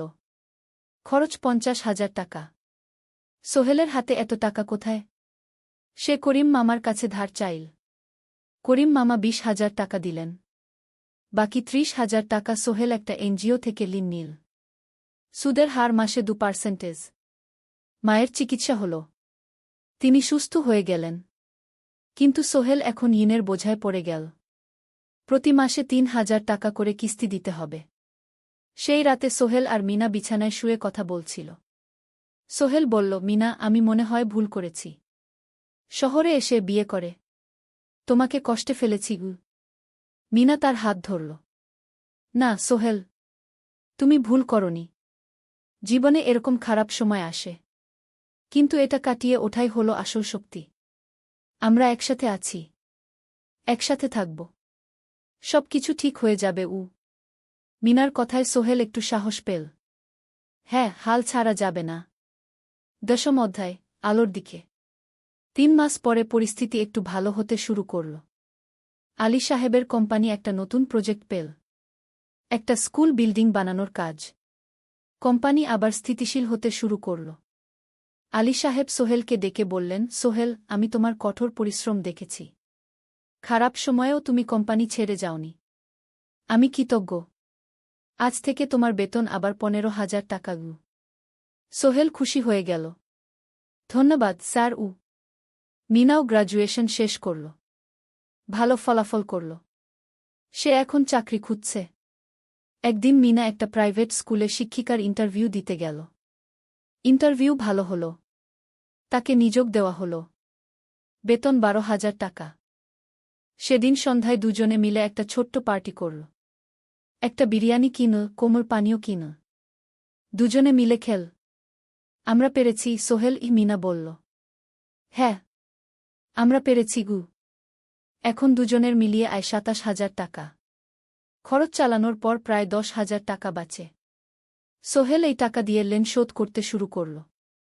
পার্ট টাইম কাজগুলো ছেড়ে দিল। শরীরের যত্ন নেওয়া শুরু করল। আরও ৬ মাস পরে সোহেলের কাছে একটা বড় সুযোগ এল। আলী সাহেব একদিন তাকে ডাকলেন। সোহেল, তুমি কি নিজের ব্যবসা করতে চাও? স্যার, আমি তোমাকে একটা ছোট্ট প্রজেক্ট দিতে চাই। একটা ৩ তলা বিল্ডিংয়ের কনস্ট্রাকশন। তুমি ম্যানেজ করবে, আমি শুধু সুপারভাইজ করব। লাভের ৫০% তোমার গু। সোহেল ভাবল, এটা একটা বড় সুযোগ, কিন্তু ঝুঁকিও আছে। যদি কাজটা ভালোভাবে না হয়? স্যার, আমি চেষ্টা করব। কিন্তু যদি ভুল হয়? ভুল হবে না। আমি তোমার উপর বিশ্বাস রাখছি। তুমি পারবে গু। সোহেল রাজি হয়ে গেল। এই প্রজেক্ট তার জীবনে টার্নিং পয়েন্ট হতে পারে। ১১ অধ্যায়, স্বপ্ন পূরণের পথে। পরের ৬ মাস সোহেল খুব কঠোর পরিশ্রম করল। প্রজেক্টটা ম্যানেজ করা সহজ ছিল না। শ্রমিক নিযোগ, ম্যাটেরিয়াল কেনা, কাজের তদারকি, সময়মতো কাজ শেষ করা, সব দায়িত্ব তার। প্রথম ২ মাস খুব চাপের মধ্যে গেল। একদিন একজন শ্রমিক কাজ করতে গিয়ে আহত হল। সোহেল তাকে হাসপাতালে নিয়ে গেল, তার চিকিৎসার খরচ দিল। এতে প্রজেক্টের বাজেট একটু বাড়ল, কিন্তু সোহেল জানত এটা করা দরকার। আরেকদিন ভুল ম্যাটেরিয়াল ডেলিভারি হল। সোহেল সেগুলো ফেরত পাঠাল, সঠিক জিনিস আনাল। এতে ৩ দিন দেরি হল, কিন্তু কাজের মান ঠিক রইল। মিনা তাকে সবসময় সাপোর্ট করছিল। সে এখন চাকরিতে স্থিতিশীল। স্কুলের বাচ্চারা তাকে পছন্দ করে। প্রিন্সিপাল তার কাজে খুশি। প্রজেক্ট শেষ হল ৬ মাসে। সময়মতো, বাজেটের মধ্যে। বিল্ডিংয়ের মালিক খুব খুশি হলেন। তিনি আলী সাহেবকে ধন্যবাদ দিলেন। আলী সাহেব বললেন, ধন্যবাদ আমাকে না, এই ছেলেকে দিন। সোহেল পুরো প্রজেক্ট ম্যানেজ করেছে গু। প্রজেক্ট থেকে মোট লাভ হল ৩ লাখ টাকা। সোহেল পেল ১.৫ লাখ টাকা। তার জীবনে এত টাকা এই প্রথম। সে করিম মামার ঋণ শোধ করল। এনজিওর বাকি ঋণ শোধ করল। তারপর তার মাকে ৫০,০০০ টাকা পাঠাল। মা দিয়ে গ্রামের বাড়িটা একটু মেরামত করাল, বোন ঋতুর জন্য একটা ল্যাপটপ কিনল। বাকি টাকা দিয়ে সোহেল একটা ব্যাংক অ্যাকাউন্টে জমা রাখল ভবিষ্যতের জন্য। আলী সাহেব সোহেলকে আরও ২টো প্রজেক্ট দিলেন। এবার একটু বড়। সোহেল আত্মবিশ্বাসের সাথে সেগুলোও শেষ করল। ২ বছর পরে সোহেল সিদ্ধান্ত নিল, এবার নিজের কোম্পানি খোলার সময় এসেছে। ১০ অধ্যায়, নতুন শুরু। সোহেল তার সব জমানো টাকা দিয়ে একটা ছোট্ট অফিস ভাড়া নিল। ২ রুমের অফিস। একটা রুমে কাজের জায়গা, আরেকটায় ছোট্ট মিটিং রুম। অফিসের সামনে একটা বোর্ড লাগাল, Sohel construction and development. Meena তাকে সাহায্য করছিল। সে অফিসের অ্যাকাউন্টস দেখত সন্ধ্যায় স্কুল থেকে ফিরে। দুজন মিলে একটা টিম। প্রথমে ছোট ছোট কাজ নিল। বাড়ি মেরামত, দোকান সংস্কার, ছোট বিল্ডিং কনস্ট্রাকশন। কাজের মান ভালো রাখার চেষ্টা করল। সময়মতো শেষ করল। দাম ন্যায্য রাখল। ধীরে ধীরে সোহেলের সুনাম ছড়িয়ে পড়ল। মানুষ তাকে বিশ্বাস করত। তার কাছে নতুন নতুন কাজ আসতে লাগল। প্রথম বছর খুব কষ্ট হল। কখনো লাভ হতো, কখনো লস। কিন্তু সোহেল থেমে থাকল না। সে শিখতে লাগল ব্যবসা কিভাবে চালাতে হয়। দ্বিতীয় বছরে পরিস্থিতি ভালো হল। সোহেল এখন ৩ জন স্থায়ী কর্মচারী নিযোগ দিল। একজন ইঞ্জিনিয়ার, একজন সুপারভাইজার, একজন অফিস সহায়ক। তৃতীয় বছরে একটা বড় প্রজেক্ট পেল। একটা স্কুল বিল্ডিং বানানোর কাজ। ৫ তলা বিল্ডিং। সোহেল পুরো মনোযোগ দিয়ে কাজটা করল। শ্রমিকদের ভালো বেতন দিল, ভালো ম্যাটেরিয়াল ব্যবহার করল, সময়মতো কাজ শেষ করল। স্কুল কর্তৃপক্ষ খুব খুশি হল। তারা সোহেলের কাজের প্রশংসা করল। এই প্রজেক্ট থেকে সোহেল প্রায় ৫ লাখ টাকা লাভ করল। এই টাকা দিয়ে সে আরও ভালো একটা অফিস নিল। আরও কর্মচারী নিযোগ দিল। এখন তার কোম্পানিতে ১০ জন স্থায়ী কর্মচারী। প্রজেক্ট অনুযায়ী আরও শ্রমিক নিযোগ দেওয়া হয়। ১৪ অধ্যায়, পরিবার। এদিকে সোহেল আর মিনার সংসারেও খুশির খবর এল। মিনা গর্ভবতী। ৯ মাস পর তাদের একটা মেয়ে হল। নাম রাখল সারা। সারা যখন জন্মাল সোহেলের মা আর বোন চট্টগ্রামে এল। মা 1 মাস থেকে গেলেন। মিনাকে সাহায্য করলেন। সোহেল এখন একটা বড় ফ্ল্যাট ভাড়া নিয়েছে। 3 রুমের ফ্ল্যাট। একটা রুমে সোহেল, মিনা, একটায় সারা, আরেকটায় অতিথি রুম। মায়ের জন্য সোহেল সিদ্ধান্ত নিল তাকে চট্টগ্রামে নিয়ে আসবে। গ্রামে একা থাকা ঠিক না। কিন্তু মা রাজি হলেন না। না বাবা, আমি গ্রামেই থাকব। এখানে আমার পরিচিত মানুষ আছে। তোর বোনকে নিয়ে যা। ও ঢাকায় পড়ছে, চট্টগ্রামে এনে ভালো কোথাও ভর্তি করিয়ে দেগি। সোহেল তাই করল। ঋতুকে চট্টগ্রাম বিশ্ববিদ্যালয়ে ভর্তি করিয়ে দিল। ঋতু এখন সোহেলের ফ্ল্যাটে থাকে, বিশ্ববিদ্যালয়ে পড়ে। সোহেলের মনে হল তার জীবন এখন পরিপূর্ণ। স্ত্রী, মেয়ে, বোন সবাই তার কাছে। ব্যবসা ভালো চলছে। মা গ্রামে সুখে আছেন। 14 অধ্যায়, সফলতার শিখরে। 5 বছর কেটে গেল।